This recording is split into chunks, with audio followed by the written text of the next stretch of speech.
Good evening, ladies and gentlemen. Welcome to Bottlon Liberia. Today is another edition of Bottlon, and I have with me here the most powerful panelists in Europe. So I'll say welcome, guys. Let's start with Ori. How are you? Hello, everybody. Hello, Paul. I'm good. I'm good. How are you guys doing? I'm great. I'm great. Linfa, how's your end?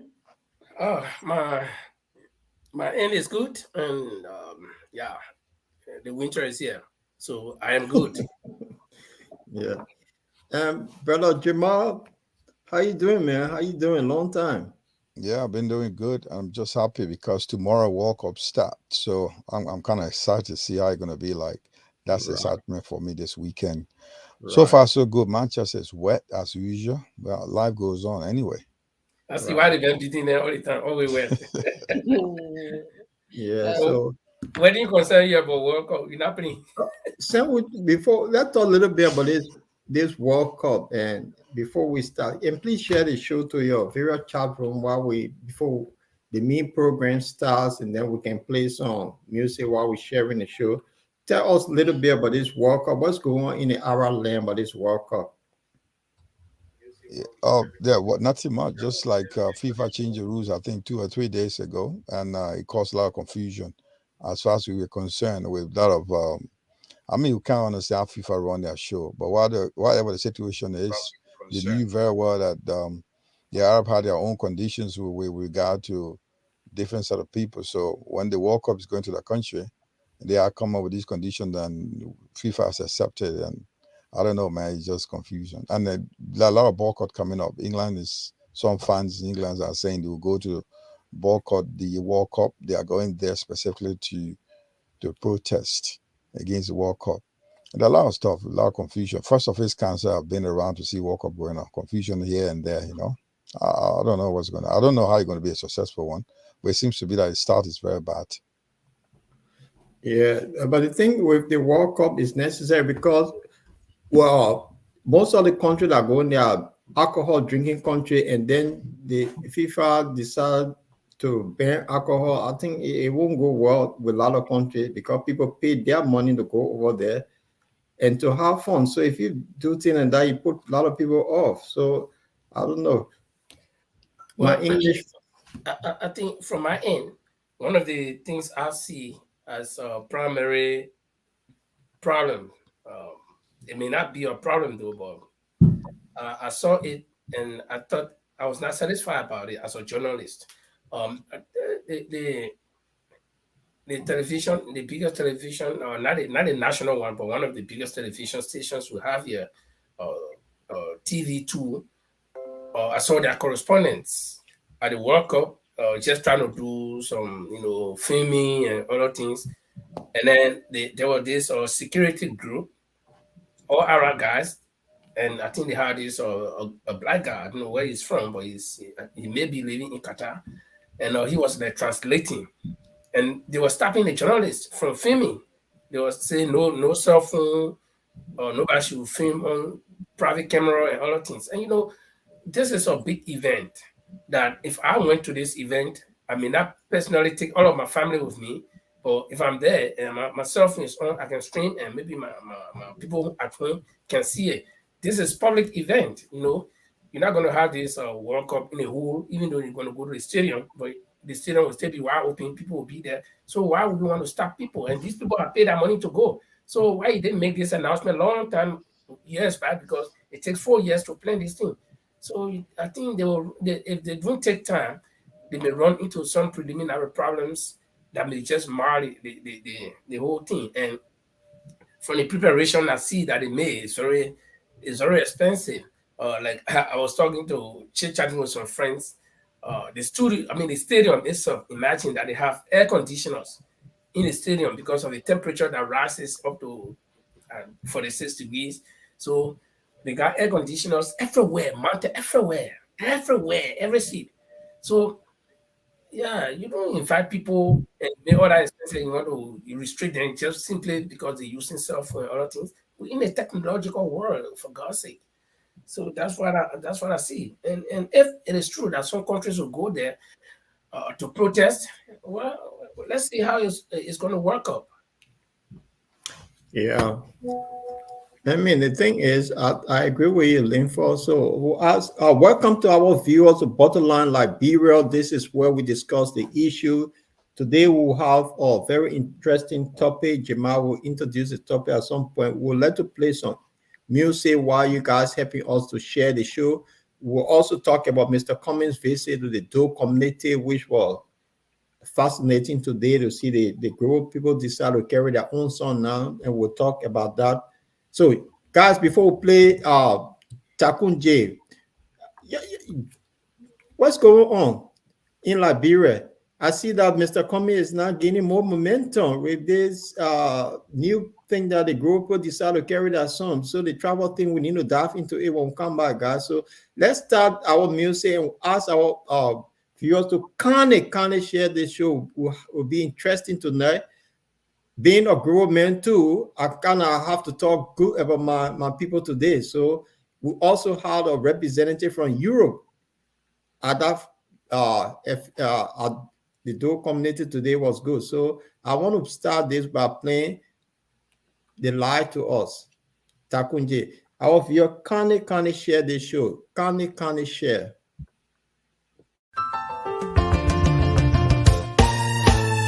My people, where you at? Where you at? Wake up from your slumber, stop sleeping. Whip your hands, whip your hands, whip your hands, whip your. Come on, come on, come on. I know you're sleeping now. Y'all gotta wake up some more, yeah? Okay, let's go. The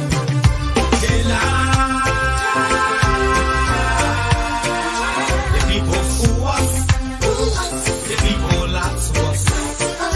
The government betray us. So much.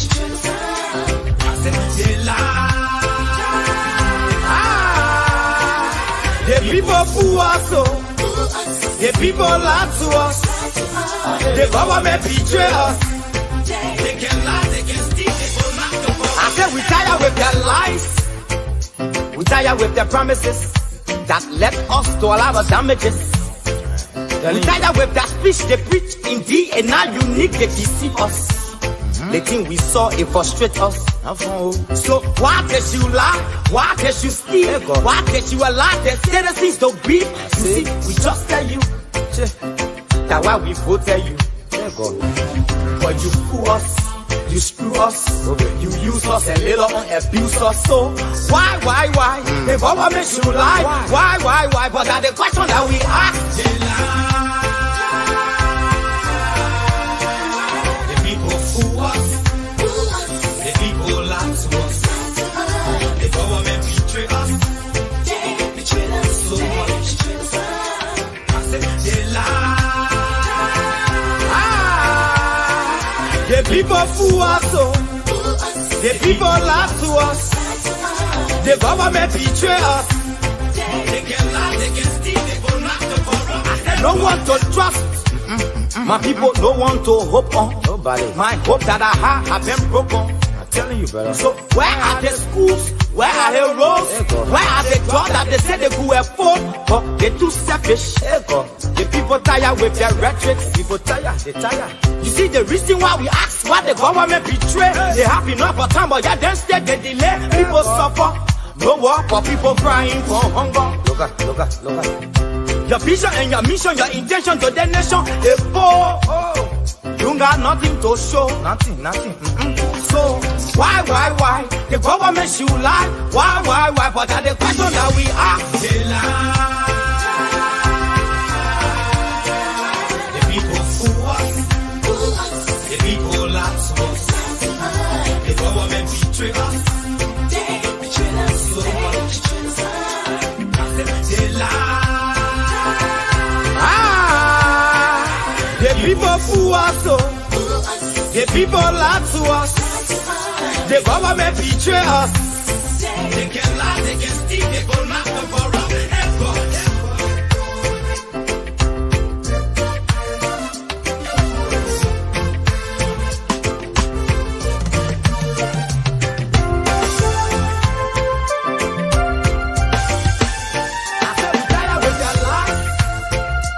tired with the promises that left us to all our damages. We tired with that speech they preach indeed, and now you need to deceive us. The thing we saw, it frustrates us. So why did you lie? Why did you steal? Why did you allow the citizens to grieve? You see, we just tell you that why we voted you. But you fool us, you screw us, you use us and later on abuse us. So why? The government should lie. Why? But that's the question that we ask.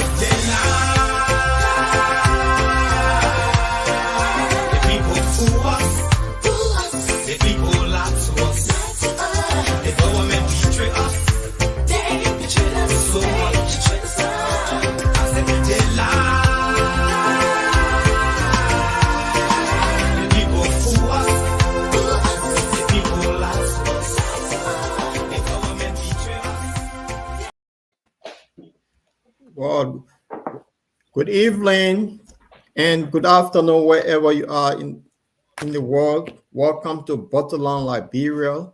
This is where we discuss the issue and get to the bottom of it. Today I have with me Orita Mano, who is in Sweden, Linfa Guel, our chief, he's in Norway, and Jamal is also in Manchester, including myself, I'm in London. Welcome, guys. Welcome to Bottomline. Thank you, Paul. Yes, thank you, Paul. Well, so Jamal, what's on the menu today? Yeah, thank you very much, Paul. We're going to be driving through a lot of issues. We'll be looking at the Vice President will be looking at our press conference about ledges or comment about ledges. We'll be looking at that. We'll also be looking at the global community in Liberia endorsing His Excellency Honorable Alexander B. Cummings as the next candidate in the Liberian 2023 election in Liberia. We'll also be looking at the visit of the President Honorable George Weah into his 2 weeks visit out of the country and other pertinent issues that are making news in Liberia. So be with us. We're going to take you a long ride, 1.5 hours probably, may take you to 2 hours. You're going to enjoy it. So we want you to be interactive. If you have questions, drop your questions in. We'll read it out. Please, we want you to be respectful. Drop your questions and be polite. Let's discuss, disagree, and agree as grown-ups. We will take your question through. If you have the chance, we will answer your questions. If not, we'll let people answer your question for you. That's what we have. Jamal, are we on the radio, on our radio?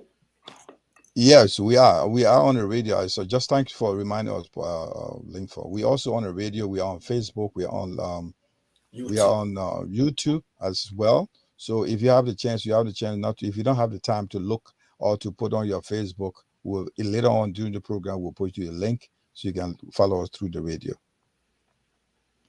Great. Thank you, Jamal. Orita, how is the Great Sweden before we get into the topic? So talk to us. How's your end?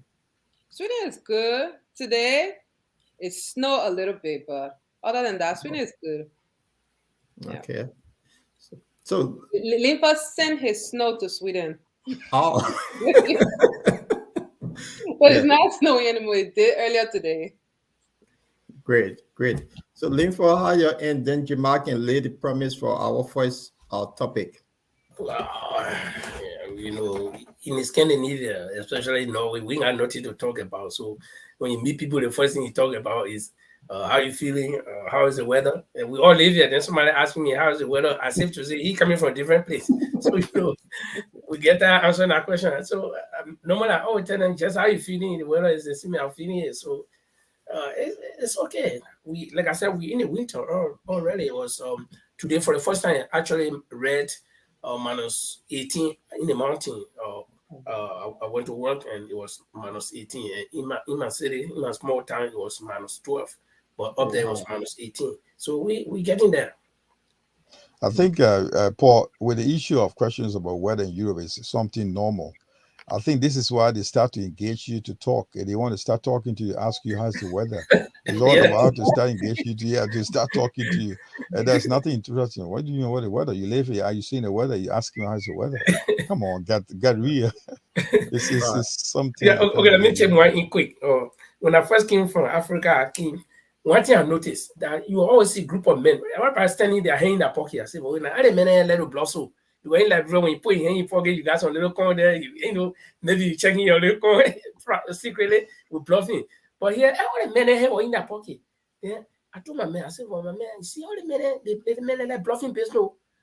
Then they said, young boy, each man. He said, well, these people are not bluffing you because of the code. I said, before I click myself, I said, oh, okay. So just you see us standing out here in your pocket, my man, not bluffing you. Without you. Right. That's good. That's good, guys. Jamal, let's flow.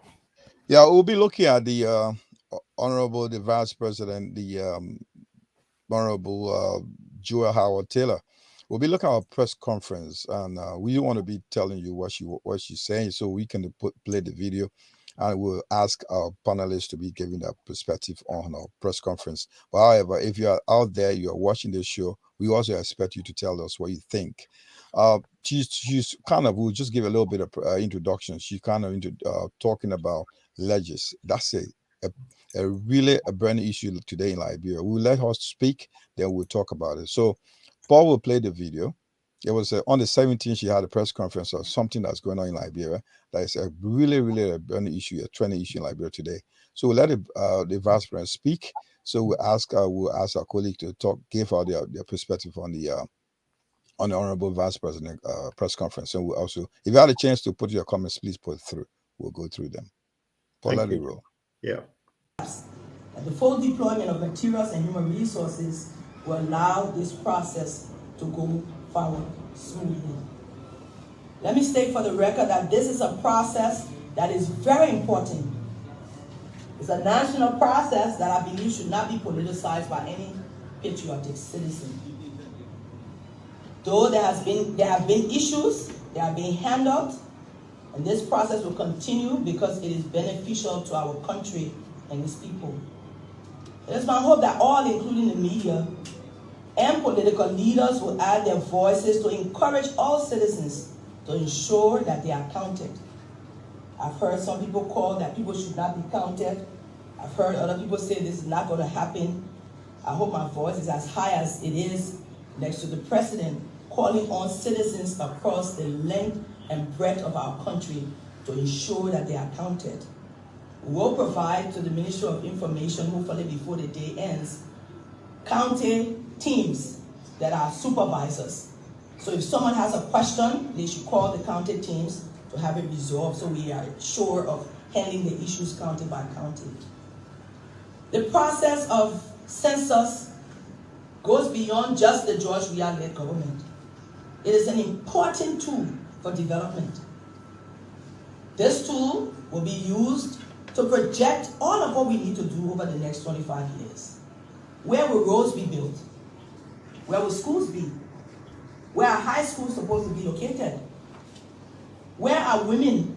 Where are young people? Where are men? How can they be put into a process that the development process will cover all of them? Each person that is counted across the length and breadth of Liberia, even if they are babies, provide important information that we need to set our development agenda forward.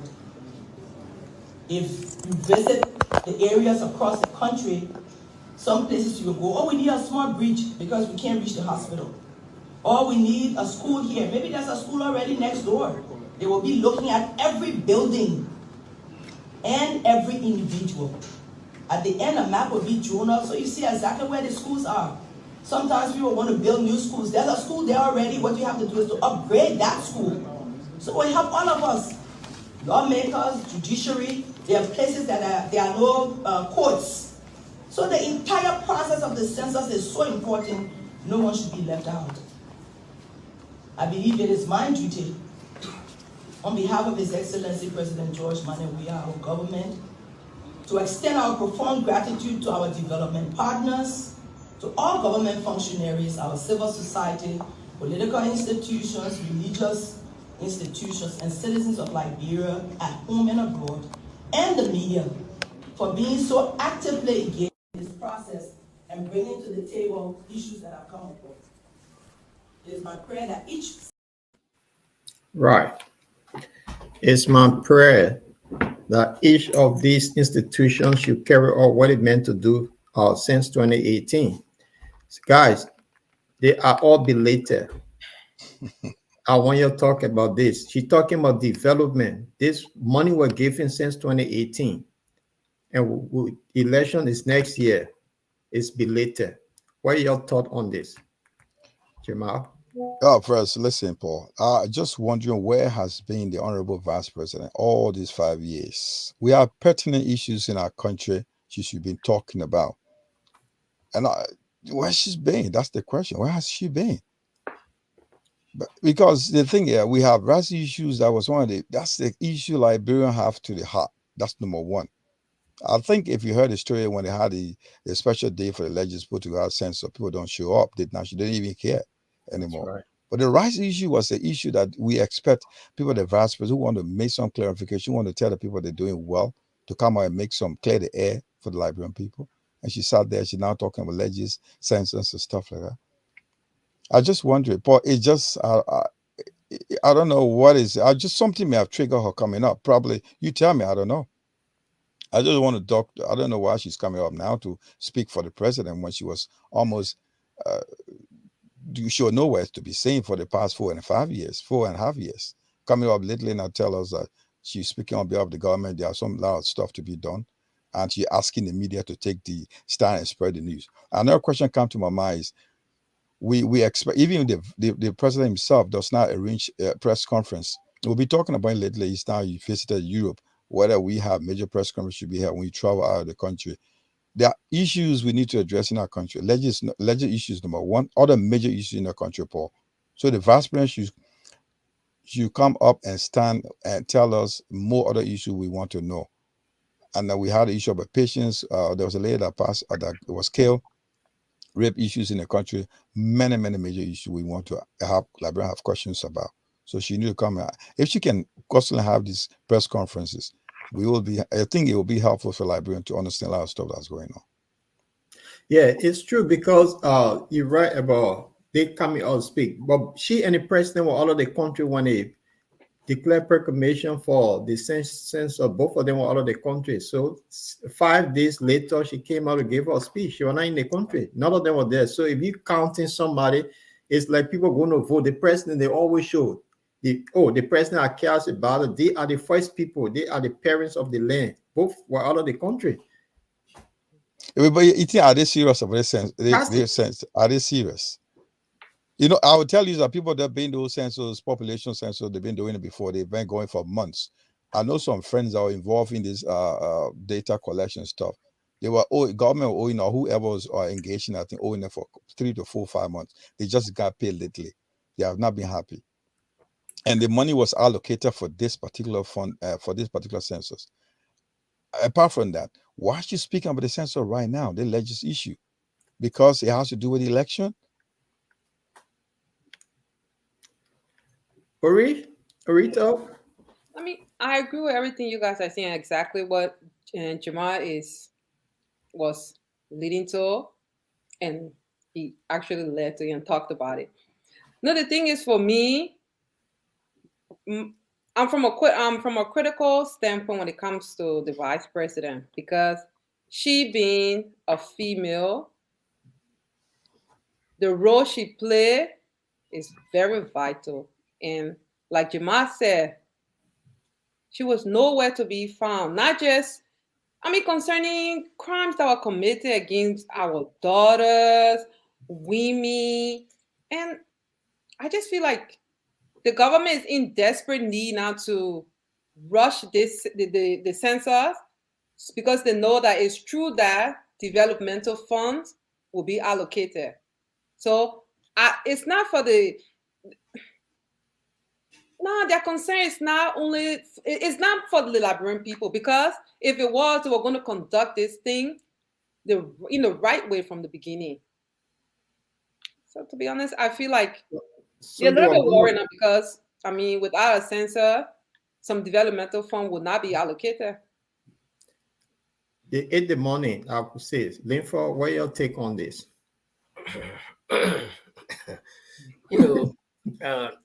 The longer you live, and if you're a keen observer, you will always find out that history can repeat itself in many different forms and manners. I remember at a very young age when I first started working at a radio station as a journalist, and I always say their primary to be maybe the youngest. I was not working with ELBC. I started working with LRCN, but we were affiliate of ELBC. At the time, having a radio station with like ELBC, ELW, I think the Cali radio station. That was it. So the walking. The late Professor Alhaji G.V. Kruman was the managing director of ELBC.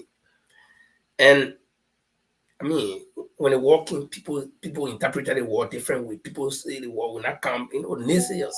And then finally the war was right in Fender. The last meeting ELBC all had, Alhaji Kruman called all of us, and he used a word that I will not forget, or not a word, but a phrase.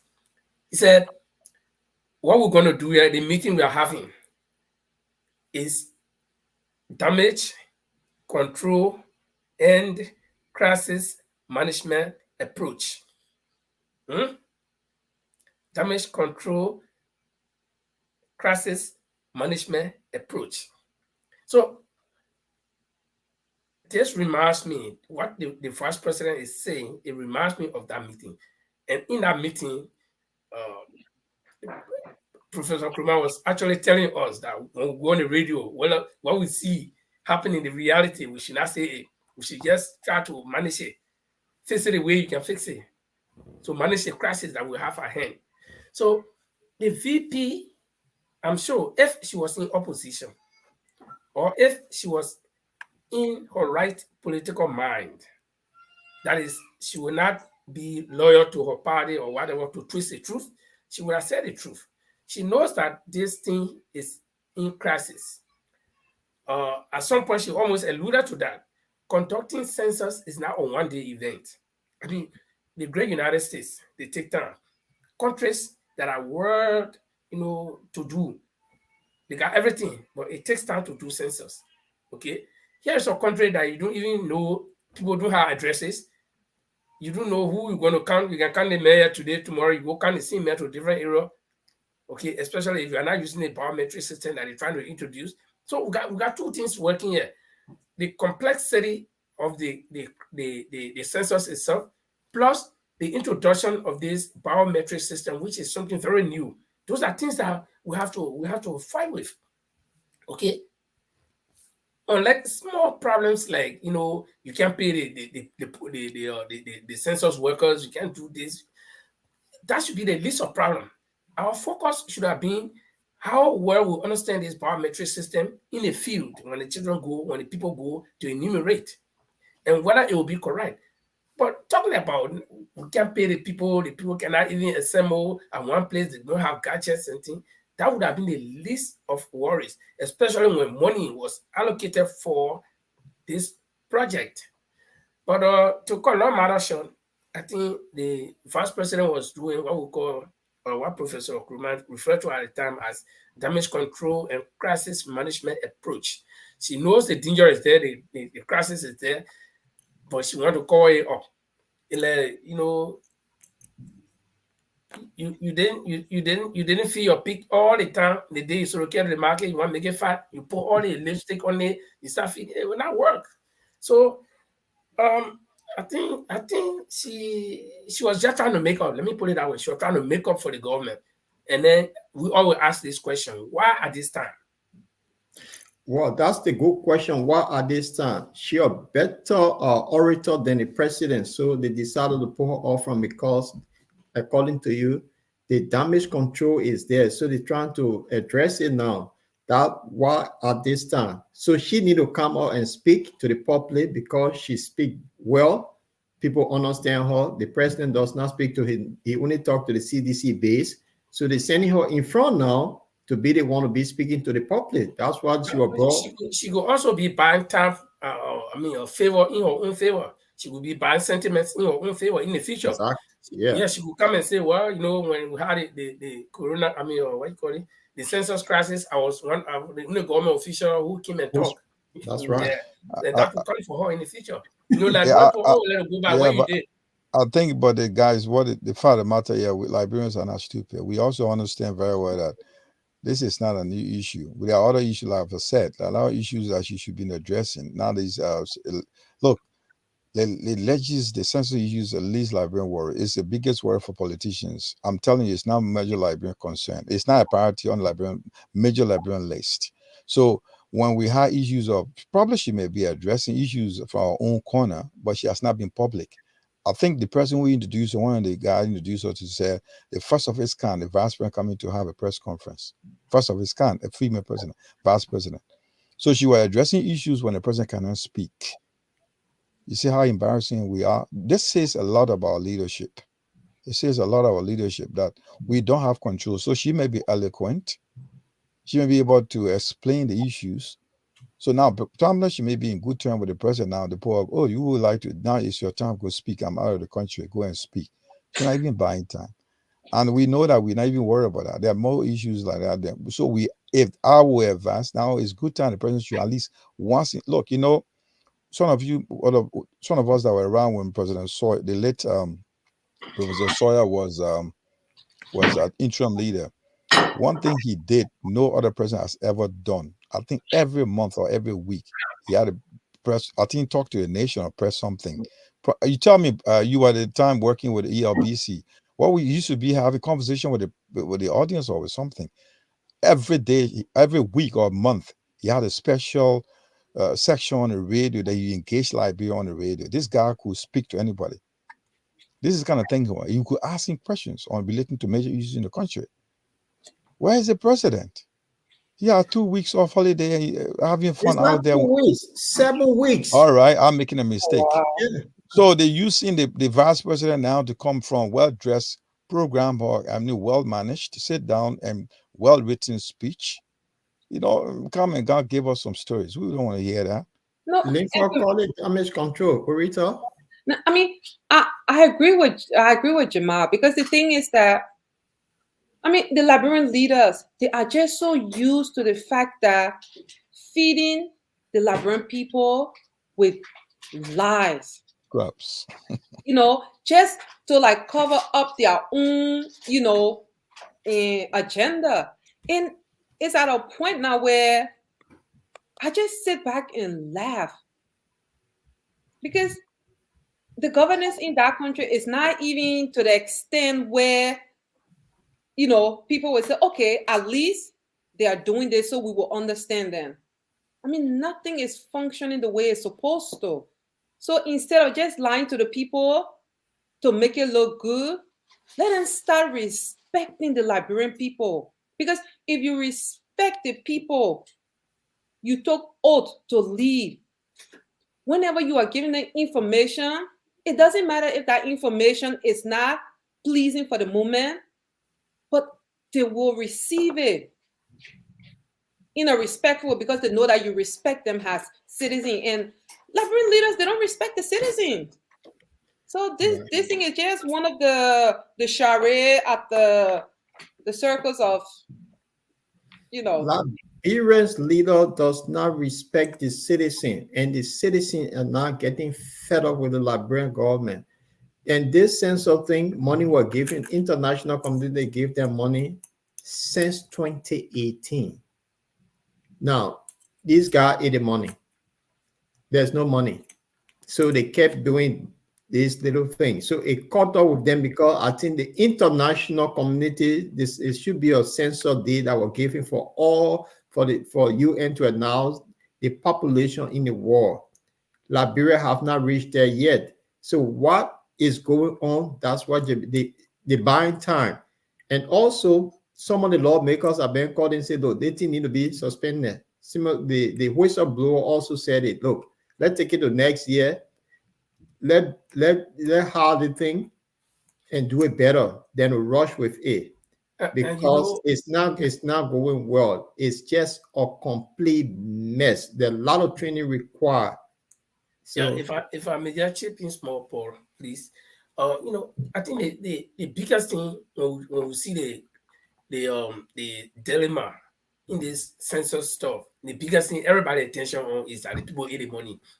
Yeah, they ate the money, but the money that they are now using to try to do what they have to do, that money would have, for me, I think the biggest problem was poor planning. Poor planning. They would have eaten the money and kept money for essential things that they have now that they're rushing to do. Improper training is one of the reasons we're having this problem. Last minute return training. If they are started since 2018, they receive money.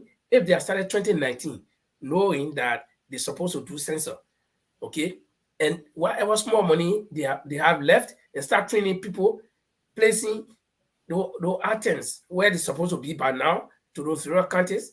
At least they should have been on time. Then the money issue will come. But the training is now facilitated, mobilization and logistics, non-existent almost. So then everything will just say money. Yeah, they ate the money, but yeah, the planning phase of it was very poor. Yeah, the planning phase was poor. When the money is not there, that's what happened. There's delayed tactics always. Where do we get the money from? So when the money was available, these guys were buying things like this. I will show you something, and this is what they were doing. When the money was available, they were bidding condominium. When the money was available, they were riding private jet. When the money was available, they were doing this. They ate the money, so it cut off with them. And that's the bottom line of all. They want to eat money and then trying to say, oh, all right, I credited from Jamal, and then I'm supposed to pay Jamal next week Saturday. Next week Saturday, I don't have the money. I'm dodging Jamal, giving his story. It's the same thing. The government, they ate the money, so it caught up with them. At some point now, if they have the planning in place, the money in place, they're going to get all the gadgets, train people long before that time. They ate the money, and that's my opinion on this. Guys, listen, let's be honest here. Those guys did this deliberately. There's nothing like poor planning. Leadership, we know Liberia has a leadership problem. That's a number one issue. And second to that, they was done deliberately because they don't want to have a proper censor in our country because elections coming to cause confusion. You can give you any numbers. They can play with any numbers. That's what they do. It's not done. Any leadership, any good leadership will tell you, look, this money is not from Liberian, it's not part of the Liberian poor budget. It was allocated from an institution that gave it to Liberian to come over the census and come over the numbers of people to map Liberians and map homes and give a complete census of Liberian, the population of Liberia. And now, what would they eat the money for if somebody's not been following it? The government sat there and know that they would do it. At the end of the day, they were all going to yo-yo. We call it Liberia. At the end of the day, nothing happens. Just like $16 billion is happening in Liberia. Where are we today?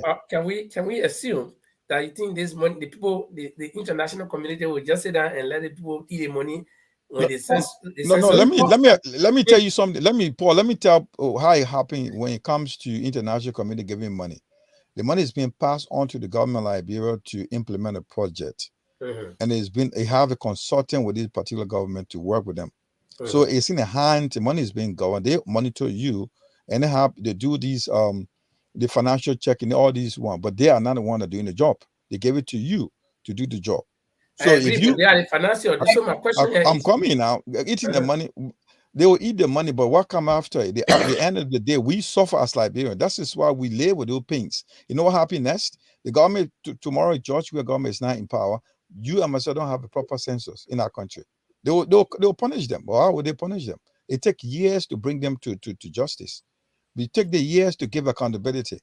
They will give all these fake financial report that this is what happened. And they have to go through all these paperwork. You know how long it takes to get a result before they bring them to book? And now the end result is there's no population result. There's no census report. That's how it works. You don't give them money and monitor the money and how you go and implement the money. They gave you the money to do the job and look at it to give them the final report. That's what happened. So it was done deliberately, Linfo. Okay, but I was having a second thought. Orita, you come in, please. I was having a second thought that probably the international community could just hijack the process right now and say, look, listen, we can't sit down and our money going in. So from where you guys are now, we can take over the process and let it go. No, it doesn't work like that. They can't work like that. They can't go into my country and run my country. It don't work like that. Liberia is a sovereign state. I gave you the fund. We had the capability, the capacity to do the job. They should do the job. That is an insult to Liberian intelligence, in fact, to say you would run our country. That is how I say it's a bad leadership. They failed. At the end of the day, they will give them the chance. They're going to report that, okay, we failed. Well, at the end of the day, they will give accountability. They'll be accountable for what have happened. So from that report, those who give the funds will see, okay, this is the end result of the Liberian government. They failed to deliver. But they come at the middle of the project, hijack the project and get involved. What does it tell us? That's why you see the vice president coming out to, oh yeah, we wow, the craps. They've been all BS. It's true. Everything Jamal is saying, that's how it is. Because the thing is that we shouldn't forget that when it comes to like the World Organization and all these major, organs, if they give country, funds, they don't go in there, because the fact is that they don't want it to seem like, oh, we're not coming like, okay, I'm going to use a word that is not that good, like, oh, we are not coming to colonize, because they want to erase the past, the way things used to be handled. So now they will give you funds, but then it's up to you to do what you told them you were going to do, or you're supposed to do with the funds. And if you don't do it, they're not going to come in and say, oh, we gave you this money to do this, you didn't do it. They will just say, okay, you give us report, that's what we're going to take your word for it. That's why a lot of African countries, African leaders, they will want all these major funds, because they know the people will not follow them. As long as they leave a counterfeit whatever report, the people say, okay, whatever you give us, we will take it.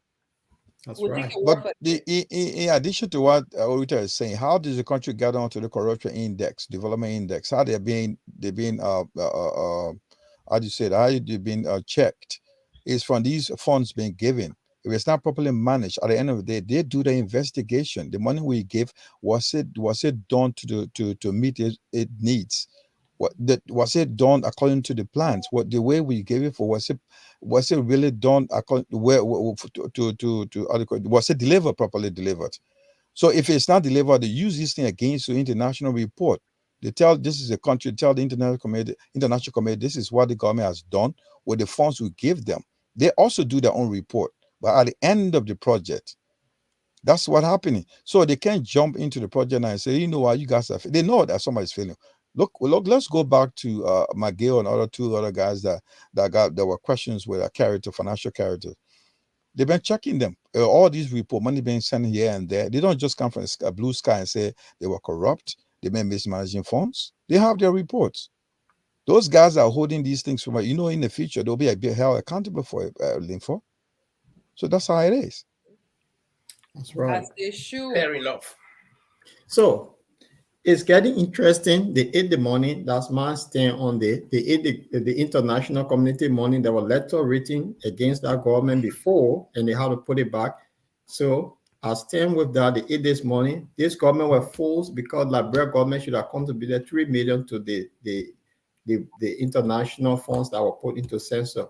They delay until the end. So when you eat money, the money not there. This is why you get the end result. You get this kind of behavior. And but one thing, Paul, don't forget one thing. We always talk about eating the money. You know what the consequences? We face the consequences, Liberia. Precisely. Yeah. We bear the weight of the brunt of this situation right now. We think like, well, they ate the money, they're corrupt. That's not the point. We should sit there and feel like, look, these guys are creating this. Like when you create when you go out there and credit a money, lose a lump sum of money, and you can't pay that debt. Generation to come would bear the penalty to pay that debt. So what happened now? Their bad governance result will be on governments that are coming back after them. So there were the issue. That's why we should be worrisome. Not like, oh, we had the money, let's let them go. They're corrupt. That's not the point. The point is what comes after this. You know what happened next? That's right. And something too is that I think we need to educate our people, because it's the same thing when the CDC government, after everything that been happening, whenever they get the grant money is granted through the World Bank, these different organs, you get CDC and Liberia say, oh, and I say the people, the international community don't like what Josh we are, they're giving us money. But our Liberian people are not aware that this is not free money. Yes, some people, some country would donate, but it's not free money. It's money you will have to pay by, like Jamal said, your grandchildren, great-grandchildren. So it's like the people are giving you money, they loan you money to better your life, while your leaders are putting the money in their own pocket and taking care of their family, while you and your children suffer, and you're standing there and saying that, oh yeah, we'll still vote the same people. Liberians, So that's true. Before we transition, there's a lot of sedition now. Like what Orito said, that we all have to pay this money. Our grandchildren, great-great-grandchildren end up paying all the money the guy's taking. There are some sedition are now have waking up to the reality that, look, we made a mistake. We put somebody there because of love. So they now go on radio station from radio station and talking. And I want you guys to please listen to this 1 minute clip. Selling also corporate in my area, the player live. Some people sell 70,000. The community are just moving corporate is $100 there. And same Mr. Weir became president up to today. Every year school fee ska go or her. Even my close friend tell me this year that his daughter will not be going to school, and he will teach his daughter because he can't afford his daughter's school fee and he don't want to change the school. We have to go around and talk to the school. We'll just try to deal with them so the lady can go back to school. We can't continue to live like that. Some people, our conscience and our integrity is telling us, yes, indeed, it is our time for us to make to call Mr. President to book and just cut it short for him because like CDC Royal Guard motto is guarding the future. And as a guardian of the future, we can't sit down for our future to be compromised. 12 years ago, I used to be called the future leader, but now I'm in my future, and the future has been compromised for me. We can't allow to compromise the future of our next generation or the unborn generation. We have to make the change, and Kumi is moving in the direction of that change. So it is about time we all rally together to support him. And don't forget to give was that okay or T-Mac? It was T-Mac. Yeah, that's his video. So listen to what this young citizen saying. 12 years ago, we're talking about our future. They're in their future now. They barely pay their children's school fee. The hope for change is no longer there. Orito, come in on this one. What do you think of that little clip? Oh, that little clip just gave me hope that Liberians are waking up now. Because a lot of people don't realize why some of us are really like angry. I'm not going to use the word hate because hate is a strong word, but the disdain as a Liberian feel towards Josh Weir, that's something I think people won't understand, because Liberian voted this man because he is one of us. And when I mean one of us, I'm not talking about the elite or the whatever. It's like somebody who walked the same road like my mother, some of our brothers, even some of you did. And hearing this sedition, what he said is true. I was in Liberia in August. Liberia is hard. I keep telling anybody that I'm gonna sit and tell Liberians living in the diaspora that, oh, things are good in Liberia. They either enjoying our country money through CDC pocket, or they get, they are working in the government. But for the normal Liberians, things are hard. And what this man is saying, he's not lying. It's factual. Things are hard. And I really hope that Liberians wake up and start to put the future of their children and themselves first. Enough with this, just putting individual first. Put you and your children. Let them be selfish for once. Liberia must be selfish for once. And it's sad hearing that, but that's the fact. That's the fact. Jamal? Oh, Paul, I don't think I want to call this guy sedition. He's a Liberian who have a serious issue, and he's a Liberian, another Liberian. We've already agreed that people who voted Mr. Weir and the other people to power, they made a serious mistake. Now, The mistake is we knew that George Weah would not deliver. We all knew that. We saw the examples. He didn't have any leadership ability. He did not show any sense. He worked in the legislature for 3 years. There was you couldn't see any trace or footprint of him working anywhere. So we knew that it's going to be a failure. We talked about it in the diaspora before the election. We all knew we had conversations. The thing is, let's move forward. Look, fast forward. We are in the deep trouble. We are in deep trouble. Liberia is in deep trouble. Liberia, I think we need to go back to what they call civil education. Those years back, we used to have civil education, civics in Liberia schools. I think need to, if done with it, if it has gotten rid of it, need to reintroduce it. Teach Liberians their basic rights from elementary to even to university. Upon that, not only teaching them, they tell them the legislature should also know that we should have distribution of wealth, equal wealth. Then the people will not have to live on those guys in power. All what we are saying here today, we wishing those guys well. We know Liberians are suffering. Some are wishing well for George Weah to stay in power because they will reap something out of it. It's not because the country will benefit, but it's because of personal gains. That's how we vote for people. Sentiment, personal connections. So Liberians will wake up and will reintroduce civil education in our country.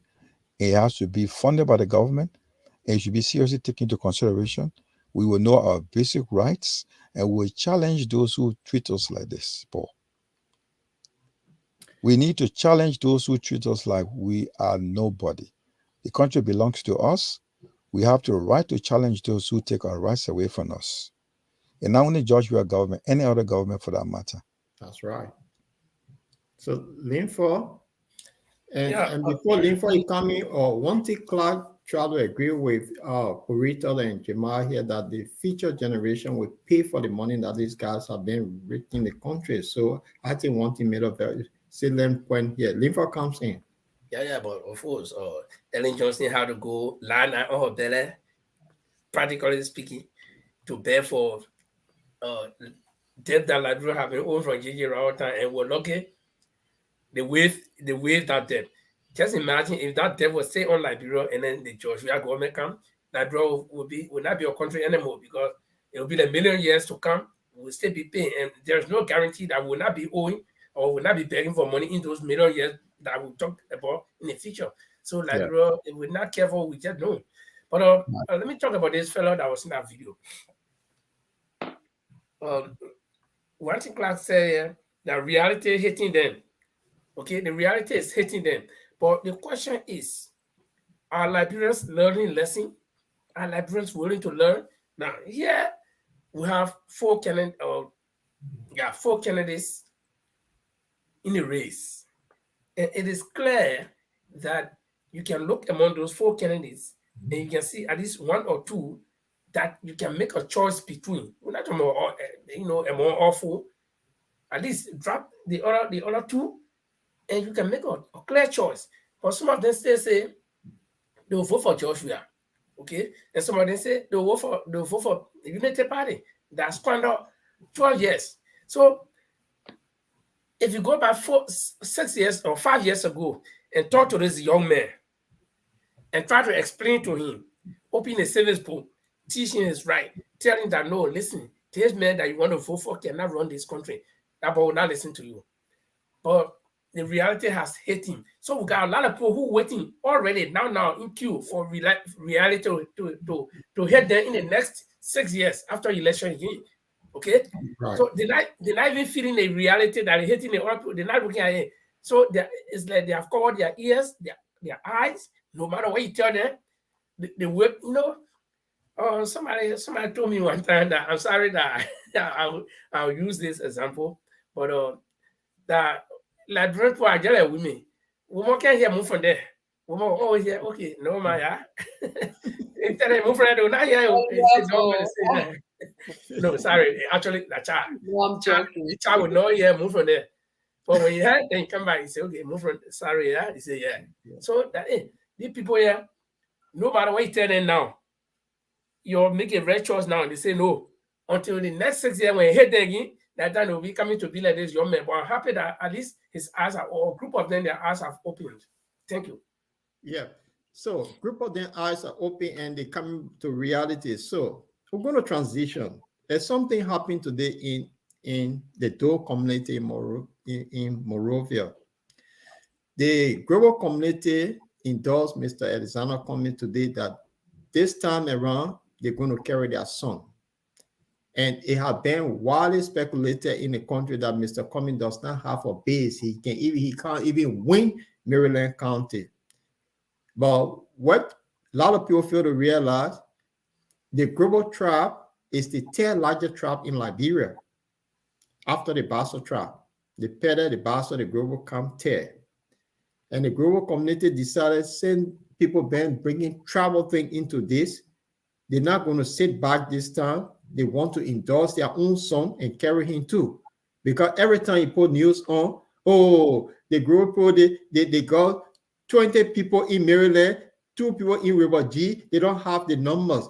But they fail to realize that it's the third largest tribe in the country. So Mr. Cummings made a time for entering today. I are the third largest when you're so small. Well, exactly. Because what happened is the global tribe are pocketed in few counties that people are not aware of. So you found global in Maryland, in River G, in Sano, in Grand Cru. They're all over the place. So they are the third largest tribe after the Basso tribe. Many people don't know this. So y'all go vote today. Maryland can't even do nothing.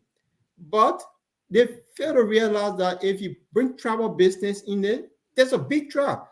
In Lofa County, they got about 4 tribes there. You got to put all of them together to be one. Nima got about 3 tribes or 4. You see? But Maryland and River G, Sano, all of these groups just settled there. And then come Dole community where we came from. Bulk of the people that live there are global people. So they decided today. So I just want to show something when Mr. Cummings made a triumphal entrance in the Dole community today. What?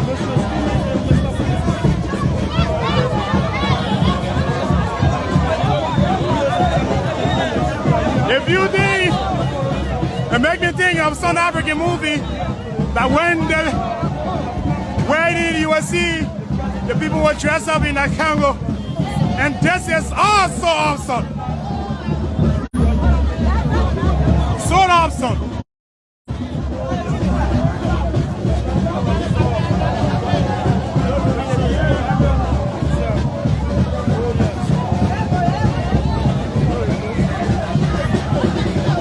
Percent of the population in the street today, they are all young people.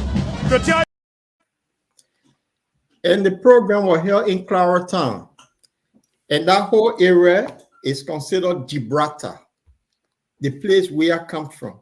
All of these issues. So the people decided to carry that song. And before we get to the next clip, I want Orita to start to kick off on this one. What do you think, Orita? Look at this man have dressed the former President Toldo, the global traditional dress. Third man. I mean, the global traditional dress. Triumphant entering Claratown. What your take? The only thing I would say, I made a post before the show, and I would say in colloquia, yeah, y'all sure y'all won't do the travel politics? Y'all sure y'all won't do the travel politics? That's all I would say. Oh, so Limfa? Yeah. Orita asked a question. Yeah, but you see, I think let me just bring in a little fun. All the travel thing, yeah, you know, the global people, they're not plenty. First, some of them in where River Sano, and I was in Maryland, but though it was during the wartime, though that was 1995, and when we got to Maryland. I mean, actually, it was wartime. There were very few people in the town. A lot of people had run. In fact, you did LPC and MPF had just fought there that day. That particular week, we got there, we saw dead cows and all that thing. But one thing I know about the global people is that they are hospitable people. All the women are saying their feet. They say, oh, when they people that came from Montreal that brought the rice and the medicine for, oh, you come from Draffy, we ain't food yet. They run your bro for, we not go somewhere, you can't eat Draffy. So we had enough dry fish to eat, and they brought a cola with a pepper. That one of the memories I took back from there. And so, but the point, I mean, besides the fun part, the serious part is that I think what I know, not what I think, but what I know is that Liberian politics can never be void of tribal interest. It may not be tribalism, but there is this little tribal sentiment that will be connected to it. I come from Bon County. The moment the people here say, oh, one man come from Bon County, they say, oh, but our own person, you see, somebody come from Paso, they say, oh, yeah, but we the Paso bro, our own. Sano, grandchildren, everybody is connected to this tribal thing here. Exactly. So, yeah. So, in the past, we've been hearing that, oh, Mr. Comey can even win vote in his own county, Maryland. You see, so whether you want to play down the tribal sentiments in our politics, people will force you. That's right. To do it. Because people, I mean, Mr. Comey will say, okay, yeah, I want to go to my people too. Okay? But the question I want to ask the group is, where were they all the time? They didn't endorse their son in one election before. Let me answer you, Limpa. No, I'm a proud. I'll put this on my show. You know, the thing is that they were there. You know, it's like one thing with Southeastern parents is the fact is that you as a child, they tell you, go outside, go do this. Then you coming back. Oh, they send you to the store. You coming back. And on the road, maybe 1 or 2 kids start, picking, you guys are quarreling and stuff. They won't rush in right away. They will stand. They will think, before going there, they'll say, my child been away for long. Why going? They will see. They will stand back. They won't interfere. Because it's like, they will let the child fix, whatever, the misunderstanding is. But if it starts to go to that extent where the other children want to harm this child, that's when the parents before your country rescue. Hey, what are you doing? That's okay. why I say.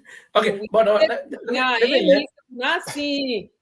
And for me, let me just say this. With Mr. Cummings, I'm following Mr. Cummings because for Mr. Cummings, he see Liberia and Liberian. You understand? And that's why, and the fact that he have a mother, a woman birthed him in Liberia. His neighbor screen is buried in Liberia, like all of us on this panel. So why will another Liberian brother look at him and call him a stranger? Nah, you don't do that to a Southeastern child. Don't. But, and I don't want to go so much into the tribal thing because I think some people just use that to cover up their ill towards, their ill agenda. Great. Before Jamal comes, I didn't let our in speech when I asked that question. But the point I wanted to make is that now that Mr. Cummings have been endorsed by the Maryland people openly. No, not the Maryland people, the global tribe. The global people. Yes. I don't want to believe that this is the first time. I think some time ago, I don't know, that other group was from Maryland or something, some group endorsing. I remember maybe earlier this year, but it was not as big as this. My question is whether Mr. Cummings is going to go back on the ground in Maryland County, where majority of the Grebo people, in fact, which is the home of the Grebo people, and then the people in the other counties can all assemble there because the group that are in Memorial today can now, of course, represent all of the people, the Grebo people around. So we will call them Memorial Grebos.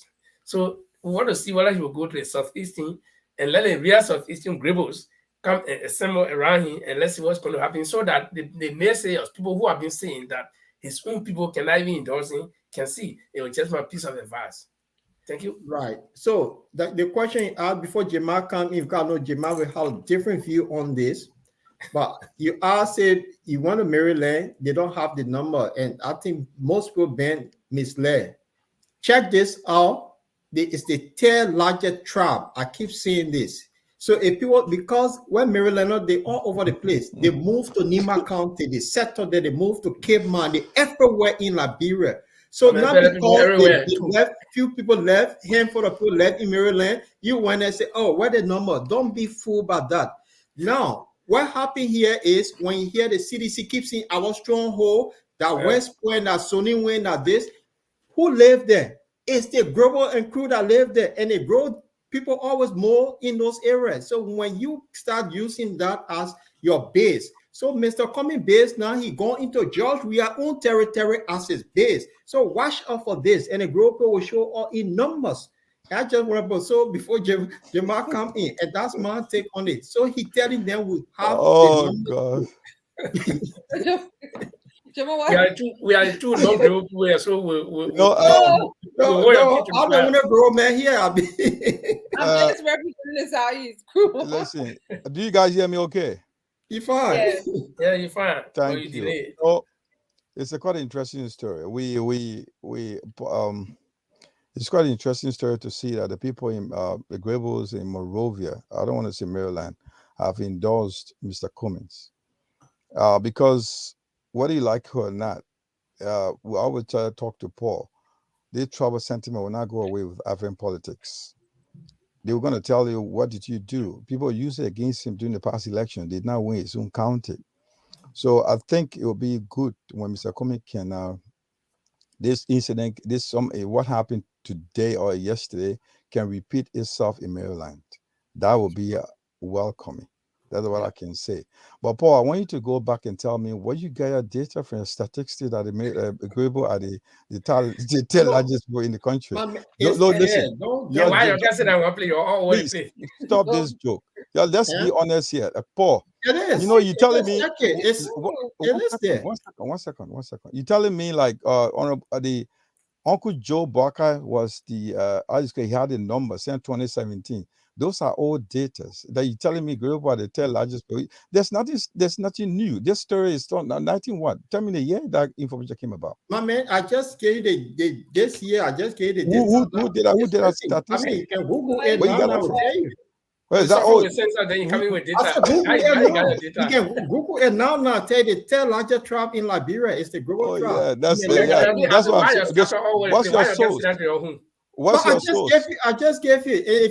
I gave you a source just now from Suarez Library. Oh yeah, right. Okay, guys, I don't want to go into that. The good news here is our SB has been endorsed by some Grebo in Morovia.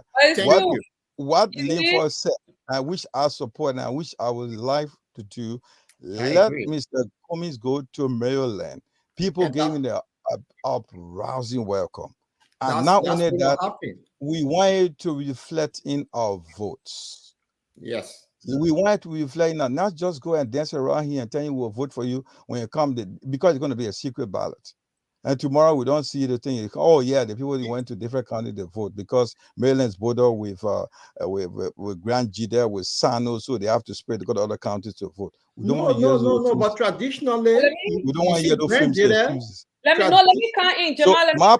I'm coming. I know you are struggling right now, Orita, to defend the argument why he did not win. I got statistic here. You see, you got the Pele 20.3%, the Basel 13.4%, Gribble 10%, Gil 8%. What year is that? Statistics. What year is that? What year? You see, I like what year is that? Why is that report? When that data came about? 2008. 2021. Yeah. Oh no, that's not possible. We'll get that report. But it's still true. You can't change. You can't change. Who did it? Somebody just. To be honest.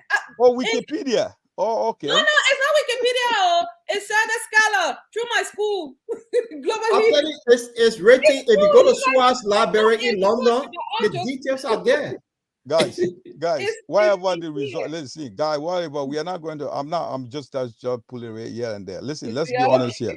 What we should wish for, whether Maryland has 500 people, we want Mr. Cummings to win an overwhelming vote. That's all we want in Maryland. Now only in Grebopo, in Morovia, that's another good one. Let's reflect, let's be reflecting our votes, the ballot from Maryland County, the people, the Grebopo around. I mean, whether you like it or not, we will say that traps, look what is happening today, when Musa Bede became chairman of the Labour Party. Costa went around saying a Madigo man becoming a basketball chairman party. So it's everywhere. Liver was saying you can't dispute this. It's everywhere. So that's why ARCO came up, and you see ARCO when ARCO came about because of that statement. It came out. You saw what happened when ARCO came out. The all coalition party came about in ATS. So it triggered a lot of stuff. So winning in Maryland County for SB for ABC is a big win for us. So we should all pray. The Grable people from southeast of Liberia, not only the Grable in Maryland, other tribes are in Maryland. Should make sure a Maryland thing. Let's work with him and work with him. What was not going right? And I like the question Levo asked. What happened? Why today? What happened? You tell us. The people What's happening? Because Since 2016, what happened? Was he considered an outsider that didn't give him the chance? What was the problem? Let's tell the story. What's going on? No, the thing is, let me speak to this. You see, the Grow Up tribe is one of the tribes that don't buy this how they call it tribal sentiment. They try to be balanced all the time. They find logic of why they should vote for you. If you don't give them a reason why, they keep. But since these propagandists started the thing, they just handful of people over there, the man can't even win his own county. Just what they did with Musa Abediti when it started. The group started all every time people radio, all the men they put a just handful of people over there. Paul, sorry, can I hold you there for a second? No, let me hold you for a second. Since 2016 up to now, we just into almost 11 months to election. He came second in Maryland. Remember what's happening in Maryland in general has not even endorsed him. No, that's what I'm saying. Today's ceremony is just the beginning that the entire 4 counties that have the global tribe came together, all of them. Now one group of people that this time around we will carry our son because this thing is too much. Granted. We want that. That's what we wish for. And you guys should stand tall and do that for Maryland, for Alexander Cummings, or else. And he's gonna win. He's gonna win Maryland. He will win Maryland. He will win Grable G. He will win Grand Crew. And this is the point. In this public manner, will you tell us when Alexander Cummings is going to Maryland to visit Maryland before right after the Christmas season, he'll be heading to Maryland. And look, there's one you saw in Cloudtown today. That's a different thing because it's like Jesus Christ entering Nazareth. That's what's going to happen. There were critics who said Mr. Cummings started on the wrong footing by allowing people to remove his shoes instead of he himself doing it. He's trying to be like third man, this despotic kind of way, and they start making reference to one time he went somewhere and they put him in the hammock and crossing all the water. And of course, these are questions that I would have loved to ask Mr. Cummings himself. But we are discussing why you think Mr. Cummings would want for people to perform all these things like remove his shoes. And let me set the record straight. I was on the other side fighting the people. I was telling them that Mr. Cummings was not the one that called the people and said, you can't remove my shoes. The people called him. When he went, he saw the people doing what they were doing. They were removing shoes. So he couldn't be held responsible that people remove his shoes. And then, but in our own house here now, I'm just saying, why you think Mr. Cummings would want to allow that to happen? Why he can't say, oh no, I can remove my own shoes or whatever? Or did he just want to abide by the rules? Linford, have you watched that video carefully? The removing shoe beneath. Nobody removed his shoes. If you watch the video carefully, he went to a mosque. There are a lot of people went into the mosque. He took out his own shoe. He went into the mosque. They had a prayer. Every one of them were coming out of the mosque. The lady that, because they were all coming together, he was putting his shoe. This lady that went there that wanted his security, and he was trying to stop her not to do it. It's not that somebody took out his shoe. So they didn't see it. That pure propaganda they were running. Nobody took out his shoes. Yeah, I saw the video. They were helping. I saw the video, and this is how I'm way out. Yeah. And he was trying to. That argument still going on. That argument still going on my Facebook. Yeah, Yeah, but so it's not true. Linford, Yeah. those are least. So there's something we know because let me No, tell I you one know thing that. about. I know that's one of the Yeah, I least know. things to think about. That's why I'm being a little bit critical here to put the Grippo on the front page to argue because they're trying to defend Mr. Comey when they are not doing much to support him. I mean, I'm not happy with them for a very long time because Paul is one of the person I always argue with. What is happening so far since 2016 up to now? You guys are now organizing yourself to give Mr. Comey the support. Yeah, Because because you guys are anybody laying will back. ask You that know, I question. mean, the thing is, I will definitely is not because of, I don't subscribe to trap when it comes to policies, political, something. What I believe here when it comes to Mr. Comey, it's been like almost like every time it comes to why Mr. Comey has now won his own county when a few people live there, when you believe to come from that end. So then what happened? The people of Maryland or the Grable or those close to Mr. Comey that come from Maryland, I know he supported come from across Liberia, but now he supported Maryland should organize themselves properly. I know what I've noticed in the diaspora, they got global community everywhere. I don't think everyone of them support Mr. Comey, but the few that support Mr. Comey should be able to organize themselves and take him like what happened in Nimba County. I got a lot of respect for the Nimba people that are in not because I'm from Nimba County, that are in a diaspora. They did a lot for ANC in Nimba County. A lot of things. They've organized themselves. They've carried Mr. Comey has visited Nimba than anywhere else, in any other county since after the election. And it's been organized by the Nimanians in Liberia, also in the diaspora, to go meet the chiefs, make sure he meet them. He go through the tradition, the cultural tradition, and tell this is how it work. So you sit here and say, well, yeah, Mr. Comey does not believe in travel. You want to go across something? Oh, please. Let's be realistic here. We made a mistake. Let's be honest and tell ourselves we need to, with the people from Maryland. I'm not talking about the Grables. The people that Maryland that support Mr. Comey should really think twice. This is our show. We need to work around. Let the man win this thing hands down. Instead of sitting down there and saying Mr. Comey belongs to all Liberians. Oh, please And don't I hold think, them. Chima, let me just say this more. And I think I will talk after you, Linford. yeah, Continue. with the demographic, locations that Paul mentioned, like Riochi, Sano, and Maryland and Grand Cru, those are about like 4 counties. And if the Marylanders, okay, let's do the travel thing. If the Marylanders go originally Maryland for Grable people, so if the Grable people living in those other counties could organize themselves, like what Jima is saying, so that means that Mr. Cummings could even have ground in each of the 4 counties. Okay, he will weigh heavily in each of those 4 counties instead of in Maryland. So it's left with them now to actually work, since they are now meaning that they can come on board. And all these things we say, we are saying it to trigger actions to make people come out of their shares to begin to work. And I mean, if I were from Maryland, I would be shy. I would be ashamed that people will always tell me that somebody from my own country cannot win for his own country, and that means we're not serious people or stuff like that.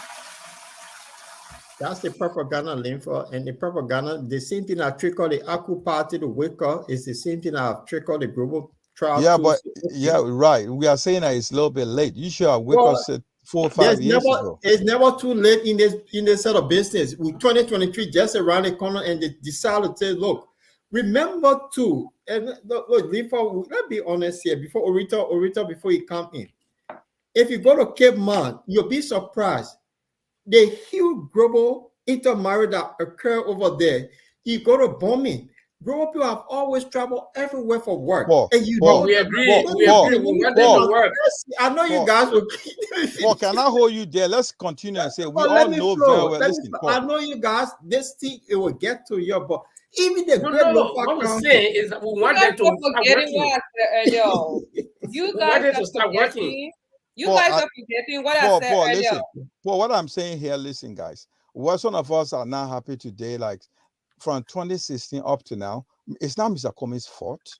I'm just talking to people, the Marylanders. I'm not talking specifically about the Grables. People from Maryland that support Mr. Comey, they are being a bit laid back to organize this thing. That's what we're talking about. I'll just compare it. Listen, Paul. The group with that Marylander, they support MPP.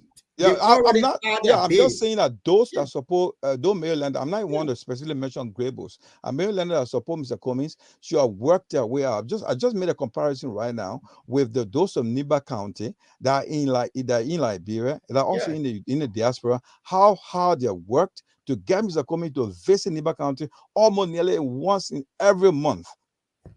This is what we're talking about. And this is if this has engagement, Lord, even job set, if the engagement were going on in River G, part of Sano, part of Maryland, what I saw part of, I mean, Greybush, Marylanders are almost kind of part of all these counties. What do? We will kind of literally win that over. That would be a done case. So we should raise our hand and say, yeah, we made a mistake. We laid back. We're going to re-energize ourselves, put our action together, and move on. I saw my sister coming here. It's not too late, Jamal. I know it's not too late to come, but we need to wake up a long time ago. The people in Nima County saw what they are doing for Mr. Comey. He's there every month. So let me bring Orita on here because Marylander are working up. The Nimbadians, Mr. Comey got a root in Nimba. The Nimbadians are waking up. Well, let me finish. The Marylander are waking up. The Nimbadians are waking up. The other global tribes are waking up. This is a good sign of victory. It's just somewhere. Orita, please stand in before I bring the global thing out of me. No, I will go back.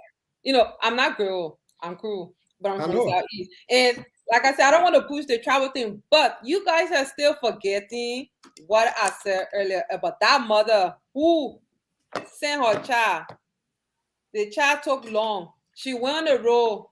She saw the child quarreling with some other, one child or, children.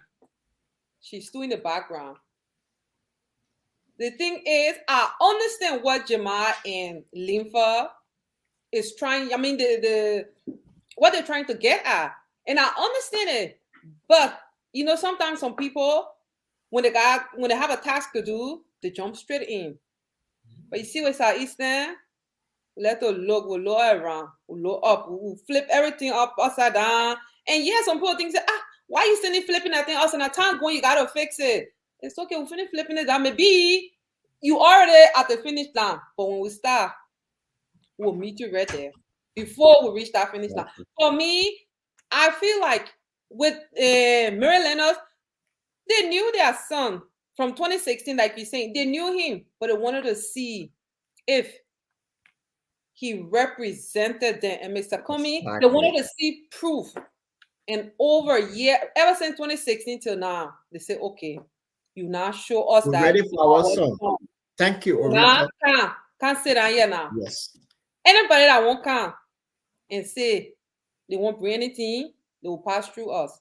Yeah. So on that note, Orita, on that note, I just want to show Jamal and Linfa. This is how the group will do it. And just watch.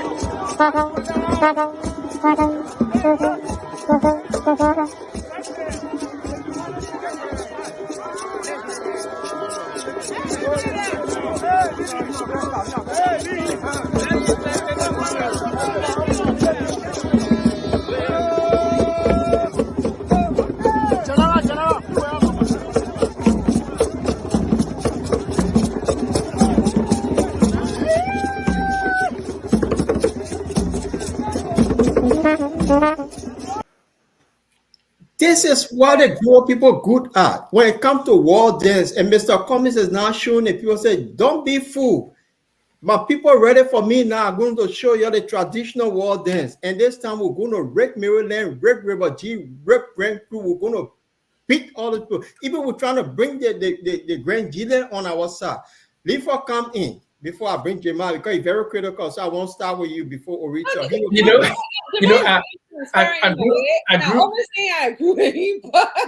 I grew up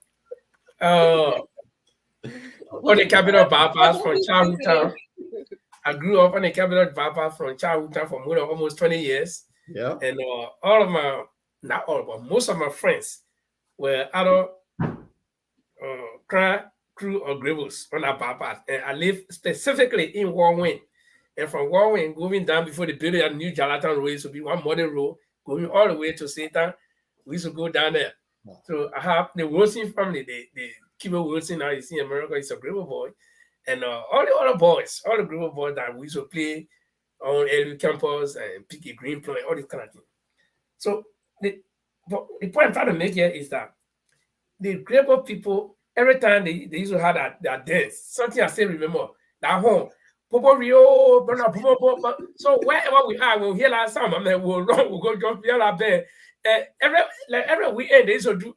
If it is not behind GW Gissing, it will be Bishop Brooks, or it will be behind Mr. Barrow house. That house that behind, going all the way down and then connecting. So I remember that sound. So I want you to tell me what does that sound mean?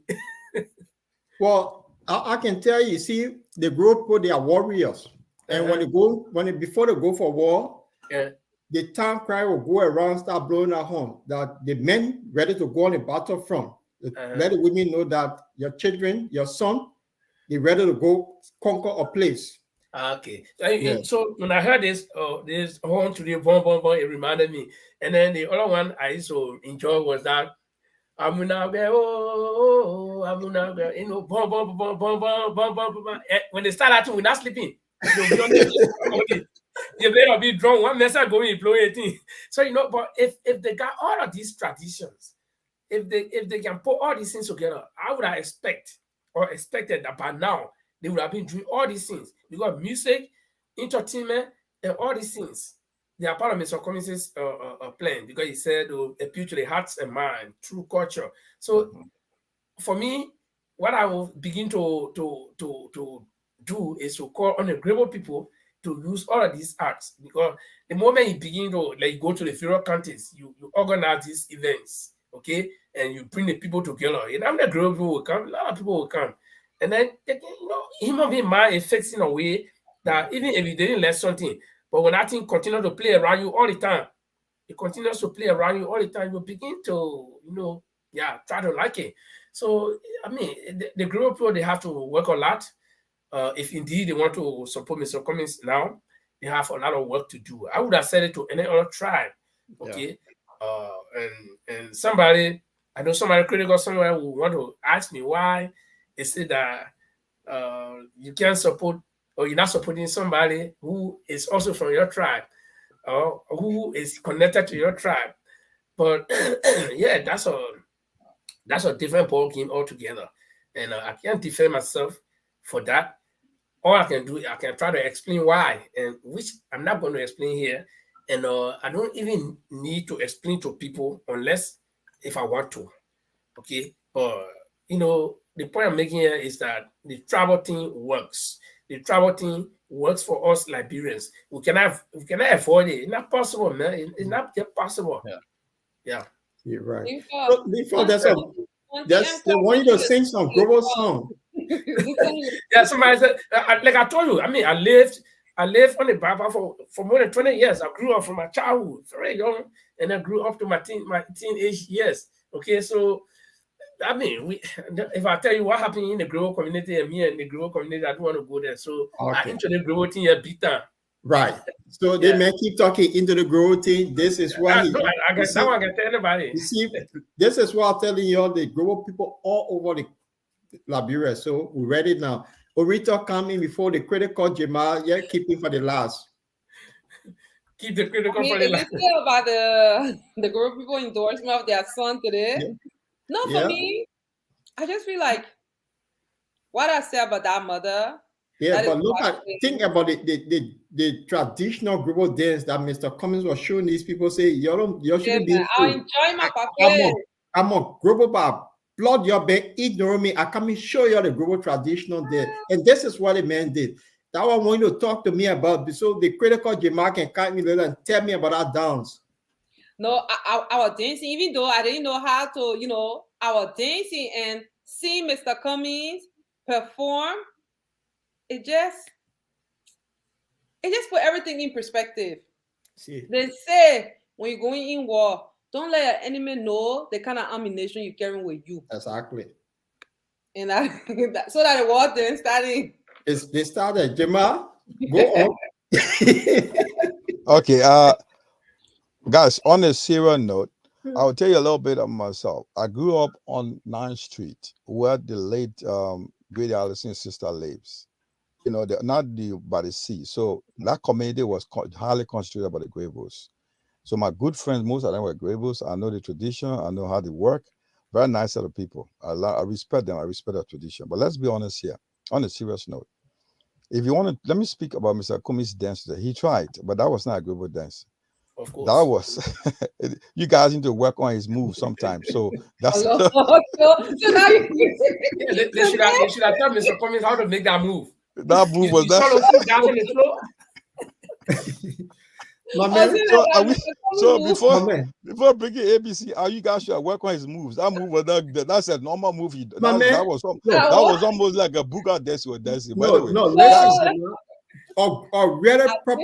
Lifa can contest today or proper global wall dance. You're not being in a test space. You know that. Listen. Yeah. You know, Paul. Leave all around there. For the traditional global dance we know songs like when you say hold your partner, move the one, those dance. I've been in a global group. A group before. 9th Street, way where the party used to happen. Let me tell you something. He's doing well. I'm not condemning. I'm not being critical on the negative point. I'm saying to you guys that what I want to say on a serious note, guys. We want the Marylanders. I keep not saying great, but I say Marylanders.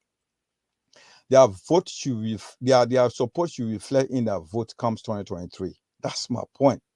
Yes. They should go around and work around this and show their support. Maryland should come behind ANC.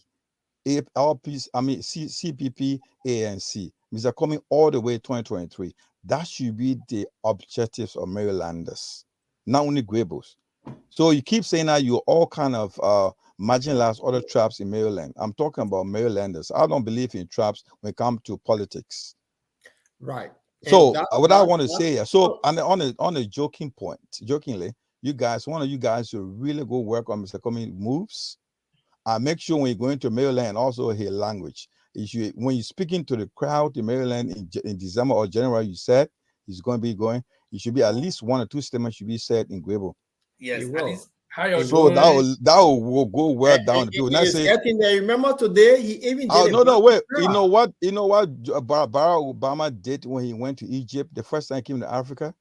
Egypt, sorry, in the north. Kenya. When he took war from the west to Arabs, up to the Arabs are fighting. When he went to Egypt, the millions were there welcome. You know what he spoke to them? He first spoke to them in Arabic.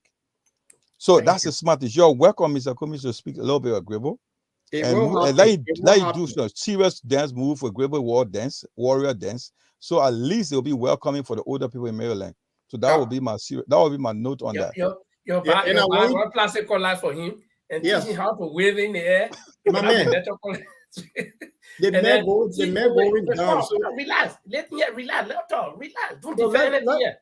We are giving suggestions. Let's listen to him. Paul struggling like how to defend. I'm struggling because I've been telling you that thing you're talking. You're wasting time. The man already been in the. He came from the zone yesterday. So you're shouldn't waste your time. Did you see Ma Teresa dancing? The woman, when she was dancing the Buga, nobody could match her. But this straight, she was looking strange, a little bit. She was walking, she was moving her feet. I was watching her. I said, "Ele woman knew." Steps. I think you're rushing it too much. You wait for the triumphal entry of Maryland County. You're going to see the thing where the grower called Popo Willie. This is what you're going to see. You wait. It's just the icing on the cake. What is Popo Willie? All right. I will tell you later after the show. Then you, as a proper grower man, talking about from the traditional. So that is the battle cry. Listen to this where Mr. Cummings had to tell his audience. I have the special honor to present to you our standard bearer, our incoming president of the Republic of Liberia, for the team. Please welcome the podium, Mr. Alexander for response.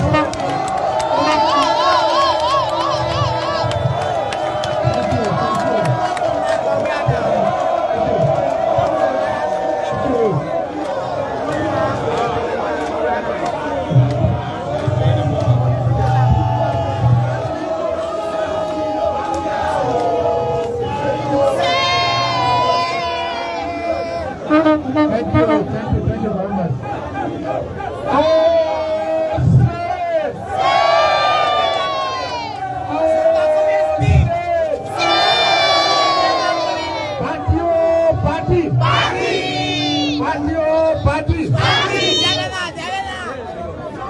Thank you.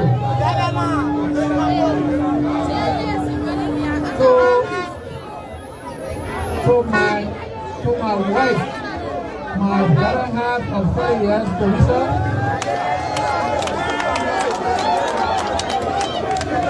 To all the other platform guests, thank you for the presence here today. But most importantly, thank you to my family, the Global people. Thank you to my family, the Global people.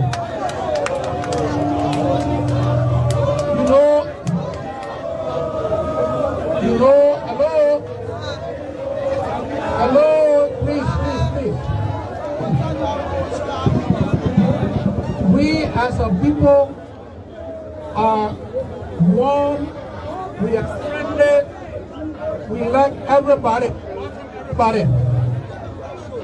At the same time, they call us the warrior tribe. You know why? Nonsense on anybody. Because we say what we mean and we mean what we say.